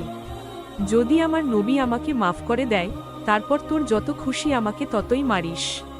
তখন বেঈমান আবু জাহেল বলছে, তুই কথা বলিস না, তোকে মুহাম্মদ পাঠিয়েছে। কারণ বর্তমানে তার সাথে আমার ঝামেলা চলছে, তাই তোকে পাঠিয়েছে আমার ক্ষতি করার জন্য। সারাদিন সারারাত সাপটিকে মারার পরে পরদিন সকালবেলা আবার সাপটিকে মারতে শুরু করল। তখন সাপটি বলতে লাগল, হে আবু জাহেল, তুমি আমাকে কেন মারছ সেটা আমি বুঝতে পেরেছি। আখেরি নবীর সাথে বেয়াদবি করার কারণে আজ আমার এই শাস্তি হচ্ছে। ও আবু জাহেল, তোকে আমি কথা দিলাম, তোর যত মারতে মন চায় আমাকে মারিস, কিন্তু একটি বারের জন্য হলেও তুই আমাকে আখেরি নবীর সাথে দেখা করার সুযোগ করে দে। হে আবু জাহেল, আমি যদি মুহাম্মদের কাছে গিয়ে মুহাম্মদের পায়ে যদি একটি চুমু দিতে পারি এবং আমাকে যদি মুহাম্মদ মাফ করে দেয় তাহলে আলহামদুলিল্লাহ, আর যদি মাফ না করে তাও আমি তোর কাছে ফিরে আসব। আমি তোকে কথা দিলাম। আবু জাহেল নবীর নাম শোনার কারণে আরও অনেক ক্ষেপে গেল, অনেক গরম হয়ে গেল। সাপটিকে মারতে মারতে তখন আবু জাহেল তার বিবিকে বলল, হে বিবি, তুমি আমার ঘর থেকে আমার লোহার চাবুকটা নিয়ে আসো। তখন সাপটিকে আবু জাহেল চাবুক মারতে মারতে এবার সাপের লেজের অংশটি কেটে ফেলল। তারপর আবু জাহেল তার বিবিকে বলল, হে আমার বিবি, তুমি আমার ঘরে গিয়ে লবণ নিয়ে আসো। এই সাপটি মুহাম্মদের জাদুর সাপ, এটিকে মেরে ফেলতে হবে। তখন লবণ এনে সাপের গায়ে লাগিয়ে দেওয়ার পরে সাপটি ছটফট করতে লাগল এবং সাপটি কান্না জড়িত কণ্ঠে বলতে লাগল, হে আবু জাহেল, তুমি আমার শরীরকে কেটে ফেলেছ, আমার গায়ে লবণ লাগিয়ে দিয়েছ, আমি সহ্য করতে পারছি না। তবুও এই রক্ত মাখা শরীর নিয়ে তুমি একবার আমাকে আখেরি নবীর কাছে যেতে দাও, মুহাম্মদের কাছে যেতে দাও। আমাকে ক্ষমা চাইতেন হবে তার কাছে গিয়ে। আমি তোমাকে কথা দিলাম তোমার কাছে আবার ফিরে আসব। আবু জাহেল সাপের কথাটি না শুনে আরও একটি টুকরো করে ফেলল। এইভাবে সাপটিকে মাঝখান থেকে যখন কাটা হয় তখন সাপটি আর সহ্য করতে না পেরে মাটির সাথে মাথা লাগিয়ে দিল। তখন সাপটি কান্না করে আল্লাহকে বলতে লাগল, হে আল্লাহ, আমি বুঝে গেছি এই বেঈমান আবু জাহেল আমাকে ছাড়বে না। আমি যদি নবীর কাছে না যেতে পারি তাহলে আমার জীবন ধন্য হবে না, আমার জীবনটা নষ্ট হয়ে যাবে। আমাকে আখেরি নবীর কাছে গিয়ে একটু মাফ চাওয়ার সুযোগ করে দাও, না হলে পরকালে গিয়ে আমি তো জাহান্নামের আগুন সইতে পারবো না। হে আল্লাহ, তুমি যত শাস্তি দেওয়ার আমাকে এই দুনিয়াতে দাও। একটি পর্যায়ে গিয়ে সাপটিকে মেরাই ফেলা হলো। পুরোপুরি মেরে ফেলার পর আবু জাহেল তার বিবিকে বলছে, এটি তো মুহাম্মদের সাপ, এটি মুহাম্মদের জাদুর সাপ, এটি পুনরায় আবার জীবিত হয়ে যেতে পারে, তাই এটিকে আগুনে পোড়ানো হবে। এটিকে যদি আগুনে পুড়িয়ে দেয় তাহলে এটি আর বাঁচতে পারবে না। অতঃপর সাপটিকে আগুনে পোড়াতে লাগল। যখন সাপটি পুড়তে পুড়তে আগুনে পুড়ে ছাই হয়ে গেল, সেই ছাইগুলোকে একটি পাতিলে নিল এবং পাত্রটির মুখ বন্ধ করে দেওয়া হলো। এইবার আবু জাহেল তার বিবিকে বলছে, হে বিবি, আমরা তো মুহাম্মদের জাদু সাপকে পুড়িয়ে ফেলেছি, এইবার মুহাম্মদকে গিয়ে পরীক্ষা করব, দেখব তার জাদুবিদ্যা কতটুকু রয়েছে। তাকে গিয়ে আমরা বলবো এই পাতিলের ভিতরে কি রয়েছে। অতঃপর বেঈমান আবু জাহেল মহল্লাতে ঘুরে ঘুরে মহল্লাবাসীকে বলছে, তোমরা কি দেখবে? এই দেখো, মুহাম্মদ আমাকে মারার জন্য তার জাদুর সাপ পাঠিয়ে দিয়েছে, আমি সেটিকে মেরে ফেলেছি, তাকে আমি জ্বালিয়ে দিয়েছি। এখন সেই বেঈমান আবু জাহেল মহল্লাতে ঘুরে ঘুরে মহল্লাবাসীকে বলছে, এই যে দেখো, আমি মুহাম্মদের জাদু সাপকে মেরে ফেলেছি, মুহাম্মদের জাদুকে আমি শেষ করে দিয়েছি। এই সব বলে আবু জাহেল মহল্লাবাসীকে বুঝাতে চাইছে যে মুহাম্মদের চাইতে আমার ক্ষমতা বেশি। নাউজুবিল্লাহ। তখন আবু জাহেল তার সন্তানদেরকে বলছে, চলো আমরা এই সাপটিকে নিয়ে মুহাম্মদের কাছে যাব এবং বলবো এই পাতিলের ভিতরে কি। যদি বলতে পারে তাহলে ভালো, আর যদি বলতে না পারে তাহলে আমরা তাকেও পিটিয়ে মেরে ফেলব এবং তাকেও জ্বালিয়ে দেব। অতঃপর সেই বেঈমান আবু জাহেল তার সৈন্যদেরকে নিয়ে আখেরি নবী হজরত মুহাম্মদ সাল্লাল্লাহু আলাইহি ওয়াসাল্লামের বাড়িতে উপস্থিত হল এবং তাকে ডাকতে থাকল, হে মুহাম্মদ, এদিকে আসো এবং দেখো আমি তোমার জন্য কি নিয়ে এসেছি। তখন বিশ্বনবী ঘর থেকে বেরিয়ে এসে আবু জাহেলকে দেখল এবং তার হাতে একটি পাতিল দেখল। তখন আবু জাহেল বলতে লাগল, হে মুহাম্মদ, আমার এই পাতিলের ভিতরে কি রয়েছে? তুমি যদি বলতে পারো তাহলে আমি কালেমা পড়ে মুসলমান হয়ে যাব, আর যদি না বলতে পারো তাহলে আমরা যে শাস্তি দেব সেটা তোমাকে মাথা পেতে নিতে হবে। তখন বিশ্বনবী বললেন, আমি যদি বলি এই পাতিলের ভিতরে কি রয়েছে, তাহলে তুমি কি কালেমা পড়ে মুসলমান হবে? তখন আবু জাহেল বলতে লাগলো, তুমি যদি বলতে পারো এই পাতিলের ভেতরে কি রয়েছে, তখন আমি কালেমা পড়ে মুসলমান হয়ে যাব। আর যদি বলতে না পারো, তাহলে আমরা যে শাস্তি দেব সেটি তোমাকে মাথা পেতে নিতে হবে। তখন বিশ্বনবী বললেন, হে আবু জাহেল, তোমার পাতিলের ভিতরে কি রয়েছে সেটা আমি না বলে যদি এই পাতিলের ভিতরে যে জিনিসটি রয়েছে সে নিজের মুখে বলে, তাহলে কি হবে? তখন আবু জাহেল বলতে লাগলো, তাহলে তো অনেক ভালোই হয়, ঘটনাটা আরও অনেক বেশি পরিষ্কার হয়ে যাবে। যদি এই পাতিলের ভিতরে কি রয়েছে সে যদি নিজেই বলতে পারে, নিজের মুখ দিয়ে যদি সে স্বীকারোক্তি দিতে পারে, তাহলে তো আর কোন সমস্যাই নাই, আর আমি কালেমা পড়ে তখন মুসলমান হয়ে যাব। আর যদি পাতিলের ভিতরে কি আছে সেটা যদি কথা বলতে না পারে, তাহলে আমরা যে শাস্তি তোমাকে দেব সেটাই তোমাকে মেনে নিতে হবে। বিশ্বনবী তখন বললেন, ঠিক আছে, আমি তোমার চ্যালেঞ্জ গ্রহণ করলাম। পাতিলের ভেতরে কি আছে সেটা যদি কথা বলতে না পারে, তাহলে তোমরা যে শাস্তি দেবে সেটি আমি মাথা পেতে নেব।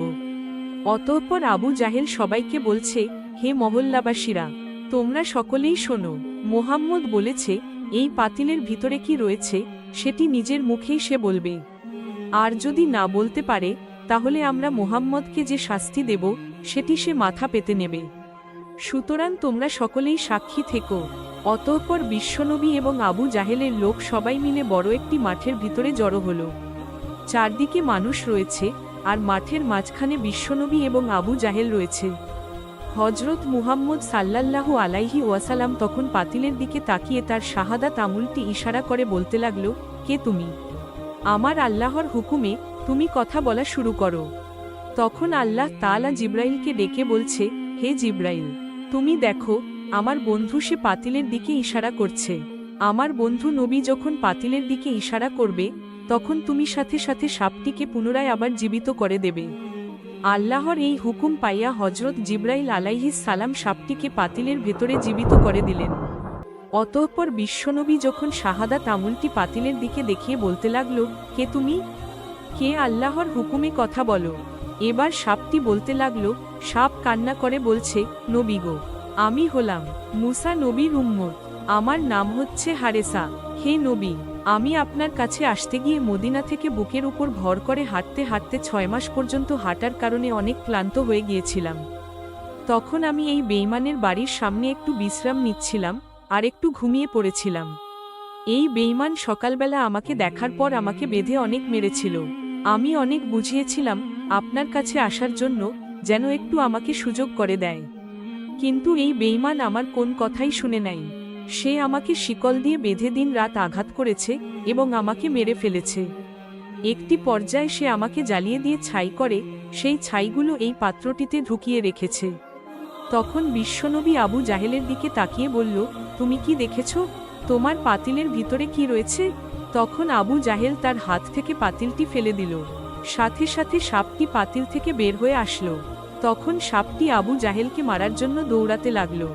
তখন আবু জাহেল দৌড়াতে দৌড়াতে বিশ্বনবীকে বলতে লাগলো, হে মোহাম্মদ, তুমি তাড়াতাড়ি তোমার সাপকে থামাও। তখন বিশ্বনবী সাপটিকে লক্ষ্য করে বলল, হে সাপ, তুমি থামো। তখন সাপটি নবীজিকে বলল, ওগো নবী, আমি আপনার নাম জপার কারণে অপরাধী হয়ে গিয়েছি। এই আবু জাহেল আমাকে এত বেশি আঘাত করেছে, এত বেশি কষ্ট দিয়েছে যে আমি বলে বুঝাতে পারবো না। তাই আজকে আমি ওকে শেষ করে ফেলব, আমি ওকে ধ্বংস করে দেব। আবু জাহেল তখন ভয় ভয় বলতে লাগলো, হে মোহাম্মদ, কিছুই তো বুঝতে পারছি না, আমার মনে হয় তোমার সাপ আমাকে মেরাই ফেলবে। এই বলে আবু জাহেল আবার দৌড়াতে লাগলো। তখন সাপটি আবু জাহেলের পিছু পিছু লাগলো। বিশ্বনবী তখন সাপটিকে আবারও বলল, হে হারেসা, তুমি ওকে ছেড়ে দাও। নবীজির কথা শুনে সাপটি একবার সামনের দিকে তাকায়, আবার পিছনের দিকে তাকায়। এরপর জিহ্বাটা বের করে দিয়ে কান্না করতে লাগলো। তখন বিশ্বনবী বলতে লাগলো, হে হারেসা, তুমি আমার কাছে মাফ চাওয়ার জন্য এতদিন এত কষ্ট করেছ, যাও, আমি তোমাকে মাফ করে দিলাম। তখন হারেসা সাপটি কান্না করে বলতে লাগলো, নবী গো, আপনি আমাকে মাফ করেছেন, আমার জীবন ধন্য হয়ে গিয়েছে। এই বলে হারেসা পচা পানির দিকে রওনা করল। হারেসা সাপটি যাচ্ছে, আর আমার নবীর দিকে একবার তাকাই, আবার সামনের দিকে একবার তাকাই। তখন বিশ্বনবী চাচা আবু জাহেলকে ডেকে বলল, চাচা, তুমি কি আর মানুষ হবে না? নবীজির কথা শুনে আবু জাহেল মাথা নিচু করে দাঁড়িয়ে রইল। এরপর নবীজি হারেসা সাপটিকে বলল, তুমি কি মানুষ হতে চাও? সাপ তখন বলল, নবী গো, আপনি আমাকে মাফ করে দিয়েছেন, এতেই আমার জীবন ধন্য হয়ে গিয়েছে। এখন আপনি যদি আমাকে আবার মানুষ বানিয়ে দেন, তাহলে এর চেয়ে ভালো লাগার খবর আমার জীবনে আর কি হতে পারে? বিশ্বনবী তখন আল্লাহর দরবারে মোনাজাত করে বললেন, হে আল্লাহ, তুমি আমার হারেসাকে মানুষ বানিয়ে দাও। তখন আল্লাহ রাব্বুল আলামিন নবীজির দোয়া কবুল করে নিলেন। হারেসা সাপ মানুষে রূপান্তর হয়ে গেল। কিতাবের ভিতরে উল্লেখ রয়েছে, হারেসা মানুষ হবার পরে তার বাকি জীবন বিশ্বনবীর খেদমতে কাটিয়ে দিয়েছেন। সুবহান আল্লাহ। একদা বিশ্বনবী সাহাবীদের এক মজলিসে উপস্থিত ছিলেন। এমন সময় সেখানে একজন গ্রাম্য বেদুইন ব্যক্তি উপস্থিত হল। তখন তার হাতে শিকার করা একটি গুইসাপও ছিল। সেই বেদুইন হজরত মুহাম্মদ সাল্লাল্লাহু আলাইহি ওয়াসাল্লামের দিকে ইশারা করে সাহাবায়ে কেরামদেরকে জিজ্ঞাসা করল, তিনি কে? সাহাবায়ে কেরাম উত্তর দিলেন, তিনি আল্লাহর রাসূল, বিশ্বনবী মুহাম্মদ রাসূলুল্লাহ সাল্লাল্লাহু আলাইহি ওয়াসাল্লাম। ইনি হলেন জিন ও ইনসানের নবী, ইনি হলেন তামাম বিশ্বজাহানের নবী। অতঃপর সেই বেদুইন গ্রাম্য ব্যক্তি বলল, আমি লাত উজ্জার কসম করে বলছি, আমি তাকে নবী বলে স্বীকার করি না, তবে আমার হাতে যে শিকার করা গুইসাপ রয়েছে, সেই সাপটি যদি কথা বলে তার নবুয়তের ব্যাপারে স্বীকৃতি দান করে, তাহলে আমি তাকে নির্দ্বিধায় নবী বলে মেনে নেব। হে মুহাম্মদ, যতক্ষণ পর্যন্ত এই গুইসাপটি আপনার উপর ঈমান না আনবে, ততক্ষণ পর্যন্ত আমিও আপনার উপর ঈমান আনব না। তখন হজরত মুহাম্মদ সাল্লাল্লাহু আলাইহি ওয়াসাল্লাম বললেন, হে বেদুইন, তুমি সত্যি করে বলো তো, ওই গুইসাপটি যদি তোমার কথা মতো আমার উপর ঈমান আনে, আমার নবুয়তের ব্যাপারে স্বীকৃতি প্রদান করে, তাহলে কি তুমি আমার প্রতি ঈমান আনবে? তখন বেদুইন ব্যক্তি জবাব দিল, যদি সত্যি এটি হয়, তাহলে আমি নির্দ্বিধায় তোমাকে নবী বলে স্বীকার করে নেব এবং তোমার প্রতি ঈমান আনব। তখন আল্লাহর নবী বিশ্বনবী বেদুইনকে বললেন, তুমি গুই সাপটিকে ছেড়ে দাও। রাসূলে আকরাম সাল্লাল্লাহু আলাইহি ওয়াসাল্লামের আদেশ মতো সেই বেদুইন ব্যক্তি তার সামনে সাপটিকে ছেড়ে দিল। এরপর আল্লাহর নবী গুই সাপটিকে বললেন, হে গুই সাপ। গুই সাপকে ডাক দেওয়ার সঙ্গে সঙ্গে সেই সাপটি সকলের বোধগম্য বিশুদ্ধ আরবি ভাষায় জবাব দিল, লাব্বাইক ইয়া রাসূল আল্লাহ, আমি আপনার খেদমতে উপস্থিত এবং আমি আপনার অনুগত। গুইসাপের এই কথাগুলি উপস্থিত সকলে শুনল এবং বুঝতে পারল। এরপর বিশ্বনবী গুইসাপকে জিজ্ঞাসা করলেন, হে গুইসাপ, তুমি কার ইবাদত করো? জবাবে গুইসাপ বলল, আমি ওই আল্লাহর ইবাদত করি, যার আরশ আকাশে, যার রাজত্ব দুনিয়াতে, যিনি সমুদ্রের ভিতরে পথ সৃষ্টি করেছেন, যিনি বেহেশতে রহমত এবং দোজখে আযাব সৃষ্টি করেছেন। আল্লাহর নবী হজরত মুহাম্মদ সাল্লাল্লাহু আলাইহি ওয়াসাল্লাম গুইসাপকে পুনরায় জিজ্ঞাসা করলেন, হে গুইসাপ, আমি কে? তখন গুইসাপ জবাব দিল, আপনি আল্লাহর রাসূল এবং আপনি আখেরি নবী। যে ব্যক্তি আপনার সততা স্বীকার করবে, সে সফলকাম হবে, আর যে ব্যক্তি আপনাকে মিথ্যা প্রতিপন্ন করবে, সে ব্যর্থ হবে। অতঃপর হজরত মুহাম্মদ সাল্লাল্লাহু আলাইহি ওয়াসাল্লাম সেই গ্রাম্য বেদুইন লোকটির দিকে লক্ষ্য করে বলল, হে বেদুইন, এখন কি তোমার মনে আমি আল্লাহর রাসূল হওয়ার ব্যাপারে আর কোনো সন্দেহ রয়েছে? বেদুইন ব্যক্তিটি বলল, ইয়া রাসূল আল্লাহ, ইয়া হাবিব আল্লাহ, যার নবুয়তের ব্যাপারে একটি গুইসাপ সাক্ষ্য দেয়, তার নবুয়তের ব্যাপারে সন্দেহ করার আমি কে? আল্লাহর হাবিব, আপনি আমাকে মুসলমান বানিয়ে নিন এবং আপনার চরণতলে খেদমত করার সুযোগ দান করুন। তখন সেই বেদুইন হুজুরে আকরাম সাল্লাল্লাহু আলাইহি ওয়াসাল্লামের হাতে হাত রেখে কালেমা পড়ে মুসলমান হয়ে গেল। সুবহান আল্লাহ। সি আল্লাহ পাক রাব্বুল আলামিন আমাদের সবাইকে বিশ্বনবীর দেখানো পথে চলার তৌফিক দান করুক। সকলেই কমেন্টে লিখুন, আমিন। একদা রমজান মাসে বিশ্বনবী মুহাম্মদ সাল্লাল্লাহু আলাইহি ওয়াসাল্লাম হজরত উমর ফারুক রাদিয়াল্লাহু তাআলা আনহুকে বললেন, হে উমরে ফারুক, তোমার উপর জাকাতের সম্পদ রক্ষা করার দায়িত্ব দিলাম, তুমি তা যথাযথ পালন করবে। বিশ্বনবী হজরত মুহাম্মদ সাল্লাল্লাহু আলাইহি ওয়াসাল্লামের পক্ষ হতে জাকাতের সম্পদ রক্ষা করার দায়িত্ব নিয়ে হজরত উমর ফারুক রাদিয়াল্লাহু তাআলা আনহু বাড়ি ফিরে গেলেন। তখন বিশ্বনবী রোজা অবস্থায় ছিলেন। রোজা রাখা অবস্থায় তিনি মক্কাতে হিজরত করেন। এমন সময় এক মহাজঙ্গলের মাঝপথে এসে তিনি উপস্থিত হলেন। তখন তিনি একটি হরিণকে দেখতে পেলেন। সেই হরিণটিকে একটি ইহুদি বেঁধে রেখেছিল। হরিণটি বিশ্বনবী মুহাম্মদ সাল্লাল্লাহু আলাইহি ওয়াসাল্লামকে দেখামাত্রই সাথে সাথে বলে উঠল, ইয়া রাসূল আল্লাহ, ইয়া হাবিব আল্লাহ। আজ সকালে আমি আমার বাচ্চাদেরকে বাসায় রেখে খাবার অন্বেষণের জন্য বের হয়েছিলাম। আল্লাহর নবী গো, এমন সময় ইহুদি আমার সামনে আসে এবং আমাকে বন্দি করে ফেলে। সকাল থেকে এই পর্যন্ত সে আমাকে বন্দি করে রেখেছে। ইয়া রাসূল আল্লাহ, আমার দুধের বাচ্চা রয়েছে। সকাল থেকে এই পর্যন্ত তাদেরকে আমি দুধ খাওয়াতে পারিনি। হয়তোবা তারা আমাকে না পেয়ে অনেক অস্থির হয়ে পড়েছে এবং তাদের গলা দুধ না খাওয়ার কারণে শুকিয়ে গিয়েছে। হে আল্লাহর নবী, ওগো আল্লাহর হাবিব, আমি শেষবারের মতো আমার বাচ্চাদের সাথে একবার সাক্ষাৎ করতে চাই। দয়া করে আপনি এর একটা ব্যবস্থা করে দিন। হরিণের এই আরজি শুনে দয়াল নবী হজরত মুহাম্মদ সাল্লাল্লাহু আলাইহি ওয়াসাল্লামের অন্তর কেঁদে উঠল। তখন নবীজি ইহুদিকে বললেন, হে ইহুদি, তুমি কেন এই হরিণকে আটকে রেখেছ? তখন ইহুদি বলল, আমি হরিণকে শিকার করেছি, আর জঙ্গলের প্রাণীর শিকার করা তো বৈধ, তাই আমি হরিণকে আটকে রেখেছি। তখন হজরত মুহাম্মদ সাল্লাল্লাহু আলাইহি ওয়াসাল্লাম বললেন, হে ইহুদি, তুমি কি দেখতে পাচ্ছ না এটা একটা মা হরিণ এবং তার স্তন দুধে পরিপূর্ণ হয়ে রয়েছে। সে তার বাচ্চাদেরকে দুধ না খাওয়ার কারণে অনেক কষ্ট পাচ্ছে। তুমি তাকে ছেড়ে দাও। তখন ইহুদি বলল, আমি এত কষ্ট করে তাকে শিকার করেছি, আর তোমার কথা মতো আমি তাকে ছেড়ে দেব? তখন দয়াল নবী হজরত মুহাম্মদ সাল্লাল্লাহু আলাইহি ওয়াসাল্লাম ওই ইহুদিকে বললেন, তুমি তাকে ছেড়ে দাও। সে শেষবারের মতো তার সন্তানদের সাথে দেখা করতে চায়। তার সন্তানদের সাথে দেখা করে এবং তাদেরকে দুধ পান করিয়ে সে আবার তোমার কাছে ফিরে আসবে। বিশ্বনবীর এই কথা শুনে ইহুদি বলল, বনের হরিণ কি আপনার বাপ দাদার সম্পদ যে তাকে একবার ছেড়ে দিলে সে আবার ফিরে আসবে? শিকার করা প্রাণী আজ পর্যন্ত ফিরে এসেছে? এর কি কোন নজির আছে? রাসূল সাল্লাল্লাহু আলাইহি ওয়াসাল্লাম যখন দেখলেন ইহুদি কোনোভাবেই হরিণটিকে ছেড়ে দেওয়ার জন্য রাজি হচ্ছে না, তখন দয়াল নবী ইহুদিকে বললেন, হে ইহুদি, তুমি হরিণটিকে ছেড়ে দাও, তার বিনিময়ে তুমি আমাকে বেঁধে রাখো। হরিণটি যদি না আসে তাহলে তুমি আমাকে সারা জীবন বেঁধে রাখবে। তখন ইহুদি বলল, তাহলে এই কথাই রইল, আমি হরিণটিকে ছেড়ে দিচ্ছি, বিনিময়ে তোমাকে বেঁধে রাখছি। হরিণ যদি ফিরে না আসে তাহলে তোমাকে সারা জীবন মুক্তি দান করব না। অতঃপর ইহুদি হরিণটিকে ছেড়ে দিল এবং দয়ার নবী রাসূল সাল্লাল্লাহু আলাইহি ওয়াসাল্লামকে বেঁধে রাখল। ছাড়া পেয়ে হরিণটি তাড়াহুড়ো করে বনের মধ্যে চলে গেল। তখন ইহুদি মনে মনে ভাবতে লাগল, হরিণটি আর কোনোদিন ফিরে আসবে না। এই লোকটাকে আমি সারা জীবন বেঁধে রাখব।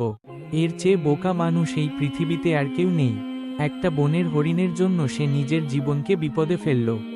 বনের হরিণ দৌড়াতে দৌড়াতে তার সন্তানদের কাছে এসে পৌঁছাল।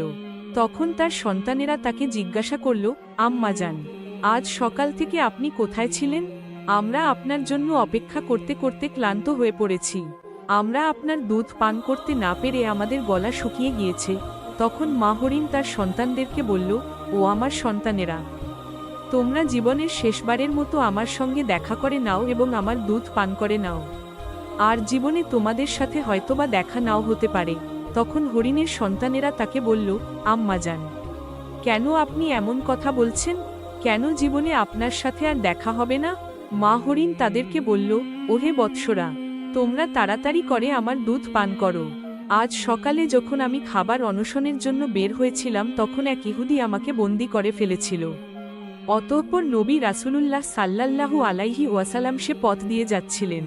তখন আমি তাকে ডেকে তোমাদের কথা খুলে বললাম এবং তাকে আরও বললাম, ইয়া রাসূল আল্লাহ, আমার সন্তানরা দুধ না খেয়ে পিপাসা অবস্থায় আমার পথ চেয়ে বসে আছে। আপনি আমায় তাদের কাছে যাওয়ার একটা ব্যবস্থা করে দিন। তখন নবী হজরত মুহাম্মদ সাল্লাল্লাহু আলাইহি ওয়াসাল্লাম নিজেকে ইহুদির কাছে জিম্মাদারি রেখে আমাকে তোমাদের কাছে শেষবারের জন্য দেখা করার জন্য পাঠিয়েছেন।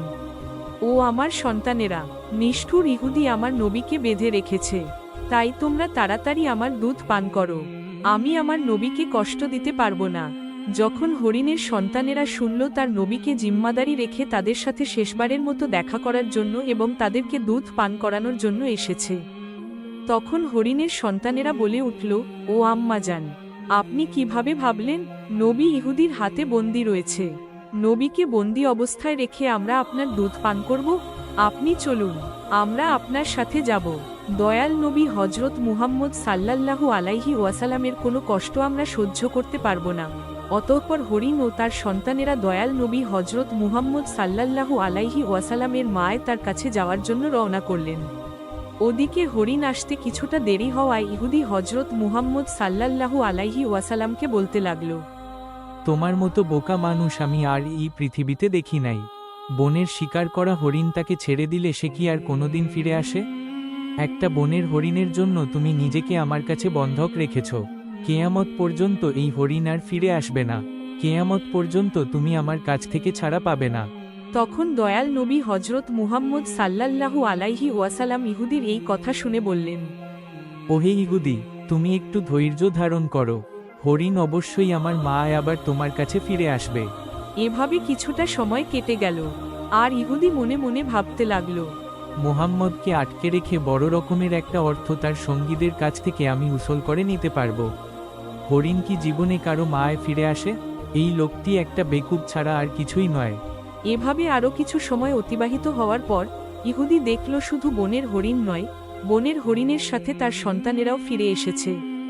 এই দৃশ্য দেখে ইহুদি অত্যন্ত অবাক হয়ে গেল। তখন দয়াল নবী হজরত মুহাম্মদ সাল্লাল্লাহু আলাইহি ওয়াসাল্লাম হরিণকে জিজ্ঞাসা করলেন, ওহে হরিণ, তুমি তোমার সন্তানদেরকে কেন নিয়ে এসেছো? কথা তো ছিল তুমি একাই ফিরে আসবে। তখন মা হরিণ বলল, ইয়া রাসূল আল্লাহ, আমি যখন আমার সন্তানদের কাছে ফিরে গিয়ে বললাম মায়ার নবী হজরত মুহাম্মদ সাল্লাল্লাহু আলাইহি ওয়াসাল্লামকে বন্দি রেখে জিম্মাদারি রেখে আমাকে তোমাদের কাছে জীবনের শেষবারের মতো দেখা করার জন্য পাঠিয়েছে এবং জীবনের শেষবারের মতো দুধ পান করার জন্য পাঠিয়েছে, তখন আমার সন্তানেরা বলল, ওহে আম্মাজান, আপনি কিভাবে ভাবলেন মায়ার নবী হজরত মুহাম্মদ সাল্লাল্লাহু আলাইহি ওয়াসাল্লামকে বাঁধিয়ে রেখে আমরা আপনার দুধ পান করব? ইয়া রাসূল আল্লাহ, তখন আমার সন্তানেরাও আমার সাথে রওনা করে চলে এসেছেন।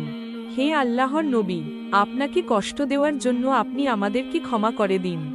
এতক্ষণ পর্যন্ত আমরা আপনাকে কষ্ট দিয়েছি। অতঃপর ইহুদিকে লক্ষ্য করে বিশ্বনবী বলতে লাগলেন, ওহে ইহুদি, এই নাও তোমার শিকার করা হরিণ ফিরে এসেছে।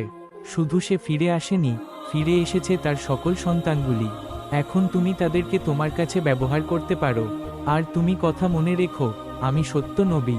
আমি শুধু মানুষেরই নবী নয়, আমি বন জঙ্গলের পশু পাখি এবং সমগ্র জাহানের নবী। উক্ত কথাগুলি বলে দয়াল নবী রাসূলুল্লাহ সাল্লাল্লাহু আলাইহি ওয়াসাল্লাম চলে যেতে লাগলেন। তখন ইহুদি পিছন থেকে দয়াল নবীকে ডাক দিয়ে বললেন, ইয়া রাসূলাল্লাহ, ইয়া হাবিবাল্লাহ, বনের হরিণ যার মায় ফিরে আসে, আমি বুঝতে পেরেছি তিনি আল্লাহর নবী ছাড়া আর কেউই নন। হে আল্লাহর রাসূল, আমাকে আপনি আপনার হাতে হাত রেখে কালেমা পড়ে মুসলমান করে দিন। আর এই হরিণের আমার কোনো দরকার নেই। আপনি আমাকে আপনার চরণতলে রেখে আপনার গোলামি করার সুযোগ দিন। অতঃপর রাসূলুল্লাহ সাল্লাল্লাহু আলাইহি ওয়াসাল্লামের হাতে হাত রেখে সেই ইহুদি মুসলমান হয়ে গেল। সুবহানাল্লাহ। এমনইভাবে আরও একদিনের ঘটনা। হজরত মুহাম্মদ সাল্লাল্লাহু আলাইহি ওয়াসাল্লাম যখন মদিনায় হিজরত করেন, সেই সময় অনেক বিস্ময়কর ঘটনা ঘটেছিল। যখন হজরত মুহাম্মদ সাল্লাল্লাহু আলাইহি ওয়াসাল্লাম আবু বকর সিদ্দিক রাদিয়াল্লাহু তাআলা আনহুর সঙ্গে গাওরে শহরে অবস্থান করছিলেন, তখন কুরাইশের লোকেরা মক্কা থেকে হজরত মুহাম্মদ সাল্লাল্লাহু আলাইহি ওয়াসাল্লামকে খুঁজতে খুঁজতে গাওরে শহরে পর্যন্ত এসে পড়েছিল। হজরত আবু বকর সিদ্দিক রাদিয়াল্লাহু তাআলা আনহু এটা ভেবে ভীত হয়ে গেলেন যে তারা গাওরা শহরের ভিতরে চলে আসতে পারে। হজরত আবু বকর সিদ্দিক রাদিয়াল্লাহু তাআলা আনহু তার এই উদ্বেগের কথা নবী করিম সাল্লাল্লাহু আলাইহি ওয়াসাল্লামের নিকট প্রকাশ করলেন। তখন রাসূলুল্লাহ সাল্লাল্লাহু আলাইহি ওয়াসাল্লাম তাকে সান্ত্বনা দিয়ে বললেন, হে আবু বক্কর, আমরা এখানে দুইজন রয়েছি, আমাদের সঙ্গে রয়েছেন মহান আল্লাহ পাক রাব্বুল আলামিন। এরপর সেই বিস্ময়কর ঘটনা ঘটেছিল যে এক মাকড়সা গাওরি শাওয়ারের মধ্যে জাল বুনল। নবী করিম সাল্লাল্লাহু আলাইহি ওয়াসাল্লামকে খুঁজতে আসা কুরাইশরা বলল, যদি এই গুহায় কেউ প্রবেশ করে তবে এখানে মাকড়সা জাল থাকতো না। রাসূলুল্লাহ সাল্লাল্লাহু আলাইহি ওয়াসাল্লাম এবং আবু বকর সিদ্দিক রাদিয়াল্লাহু তাআলা আনহু দুজনেই এই গুহার ভিতরে অবস্থান করছিলেন এবং তারা তাদেরকে খুঁজতে আসা লোকদের কথা সবই শুনছিলেন। কিছু কিছু কিতাবে হজরত আনাস বিন মালিক রাদিয়াল্লাহু তাআলা আনহু থেকে বর্ণিত, তিনি বলেন, যখন রাসূলুল্লাহ সাল্লাল্লাহু আলাইহি ওয়াসাল্লাম এবং আবু বক্কর সিদ্দিক রাদিয়াল্লাহু তাআলা আনহু সে গুহায় অবস্থান করছিলেন এবং কুরাইশের লোকেরা সেখানে এসে পৌঁছালো, তখন মহান আল্লাহ পাক রাব্বুল আলামিনের হুকুমে গুহার সামনে একটি বৃক্ষ বেড়ে উঠল। পাখিরা সেখানে বাসা বাঁধল এবং ডিমও পাড়ল এবং মাকড় সারা জাল বুনল। এসব দেখে কুরাইশরা বলল, এই গুহায় কেউ অবস্থান করেননি, এখানে যাওয়ার কোনো পথ নেই। রাসূলুল্লাহ সাল্লাল্লাহু আলাইহি ওয়াসাল্লাম সে গুহায় দিন রাত অবস্থান করলেন। তারপর রওনা দিলেন। কিন্তু কিছুদূর যাওয়ার পর তারা একটি তাঁবু দেখতে পেলেন। বাহিরে একজন মহিলা বসেছিলেন। তিনি ছিলেন উম্মে মাবাদ রাদিয়াল্লাহু তাআলা আনহা, যিনি তখনও ইসলাম ধর্ম গ্রহণ করেননি। তিনি ছিলেন একজন সাহসী ও সৎ মহিলা।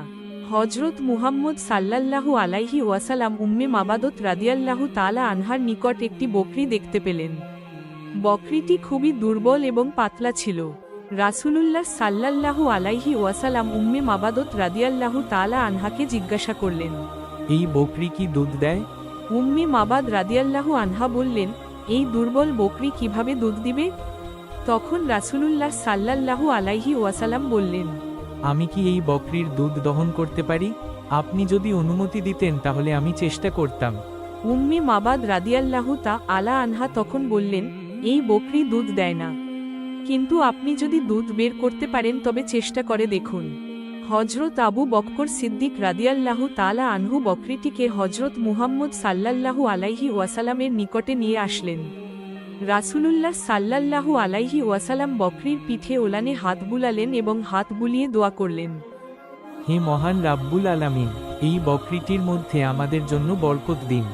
সঙ্গে সঙ্গে বকরির ওলানে দুধে পরিপূর্ণ হয়ে উঠল এবং দুধ বের হতে লাগল। উম্মে মাবাদত রাদিয়াল্লাহু তাআলা আনহা এটা দেখে খুবই বিস্মিত হলেন। তখন রাসূলুল্লাহ সাল্লাল্লাহু আলাইহি ওয়াসাল্লাম বললেন, একটি পাত্র নিয়ে আসুন। উম্মে মাবাদ রাদিয়াল্লাহু তাআলা আনহা একটি বড় পাত্র নিয়ে এলেন, যা থেকে 9 থেকে 10 জন তৃপ্তি করে দুধ খেতে পারে। রাসূলুল্লাহ সাল্লাল্লাহু আলাইহি ওয়াসাল্লাম বকরির দুধ দহন করলেন। প্রথমে তিনি উম্মে মাবাদ রাদিয়াল্লাহু তাআলা আনহাকে দুধ দিলেন। তিনি তৃপ্তি সহকারে তা পান করলেন। তারপর পরিবারের সবাইকে পান করালো। সবশেষে রাসূলুল্লাহ সাল্লাল্লাহু আলাইহি ওয়াসাল্লাম তিনি নিজেই দুধ পান করলেন। সবশেষে রাসূলুল্লাহ সাল্লাল্লাহু আলাইহি ওয়াসাল্লাম আবারও দুধ দহন করলেন এবং উম্মে মাবাদ আনহাকে দিয়ে দিলেন এবং সেখান থেকে রওনা দিলেন। সন্ধ্যাবেলা উম্মে মাবাদত রাদিয়াল্লাহু তাআলা আনহার স্বামী তামিম ইবনে আব্দুল উজ্জা রাদিয়াল্লাহু তাআলা আনহু বাড়িতে ফিরলেন। তিনি তার বকরিগুলোকে চড়াতে নিয়ে গিয়েছিলেন। তারপর বাহিরে অনেক দুধ দেখতে পেয়ে তিনি খুশি হয়ে অবাক হয়ে গেলেন এবং তার স্ত্রীর নিকট জিজ্ঞাসা করলেন, এত দুধ কোথায় পেলে? আমাদের ঘরে তো দুধ দেওয়ার মতো কোনো বকরি নেই। তখন উম্মে মাবাদ রাদিয়াল্লাহু তাআলা আনহা বললেন, আজ আমাদের এখানে একজন ব্যক্তি এসেছিলেন। তখন তার স্বামী আরও অবাক হয়ে গেলেন এবং বললেন, তাদের চেহারা কেমন ছিল? উম্মে মাবাদ রাদিয়াল্লাহু তাআলা আনহা বললেন, তাদের মুখ উজ্জ্বল ছিল, তাদের চোখ লম্বা পলকের মুহূর্তে চকমক করছিল, তাদের কণ্ঠস্বর ছিল খুবই নরম, তারা ছিল মধ্যম উচ্চতা, খুব বেশি লম্বা ছিল না, আবার খুব খাটো ছিল না।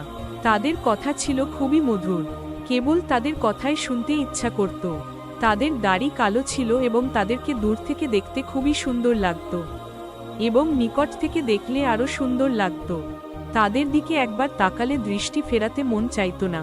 উম্মে মাবাদত রাদিয়াল্লাহু তাআলা আনহার এই বর্ণনা শুনে তার স্বামী বললেন, মহান আল্লাহ পাক রাব্বুল আলামিনের কসম, তুমি যে বর্ণনা দিচ্ছ ওই বর্ণনা এক কুরাইশ ব্যক্তির সঙ্গে মিলে যায়, যিনি নিজেকে মহান আল্লাহ তাআলার নবী বলে থাকেন। যদি আমি তখন এখানে থাকতাম আমি অবশ্যই তাকে অনুসরণ করতাম। এমনইভাবে আরও একদিনের ঘটনা। একদম রাসূলুল্লাহ সাল্লাল্লাহু আলাইহি ওয়াসাল্লাম ওসামা রাদিয়াল্লাহু তাআলা আনহুকে নিয়ে কোথাও সফরে যাচ্ছিলেন। প্রতিমধ্যে হযরত মুহাম্মদ সাল্লাল্লাহু আলাইহি ওয়াসাল্লাম ওসামাকে বললেন, হে ওসামা, তুমি খুঁজে দেখো ইস্তেঞ্জার জন্য কোনো জায়গা খুঁজে পাও কিনা। ওসামা রাদিয়াল্লাহু তাআলা আনহু হযরত মুহাম্মদ সাল্লাল্লাহু আলাইহি ওয়াসাল্লামের নির্দেশ পেয়ে ইস্তেঞ্জা করার জন্য জায়গা খুঁজতে লাগলেন। কিন্তু ধুধু মরুভূমি হাওয়ায় খাওয়াইলা খুঁজে পেলেন না। অতঃপর তিনি রাসূলে করিম সাল্লাল্লাহু আলাইহি ওয়াসাল্লামের কাছে এসে আরজ করলেন, ইয়া রাসূলাল্লাহ, এই ময়দানে আরাম নেয়ার মতো কোনো জায়গা নেই।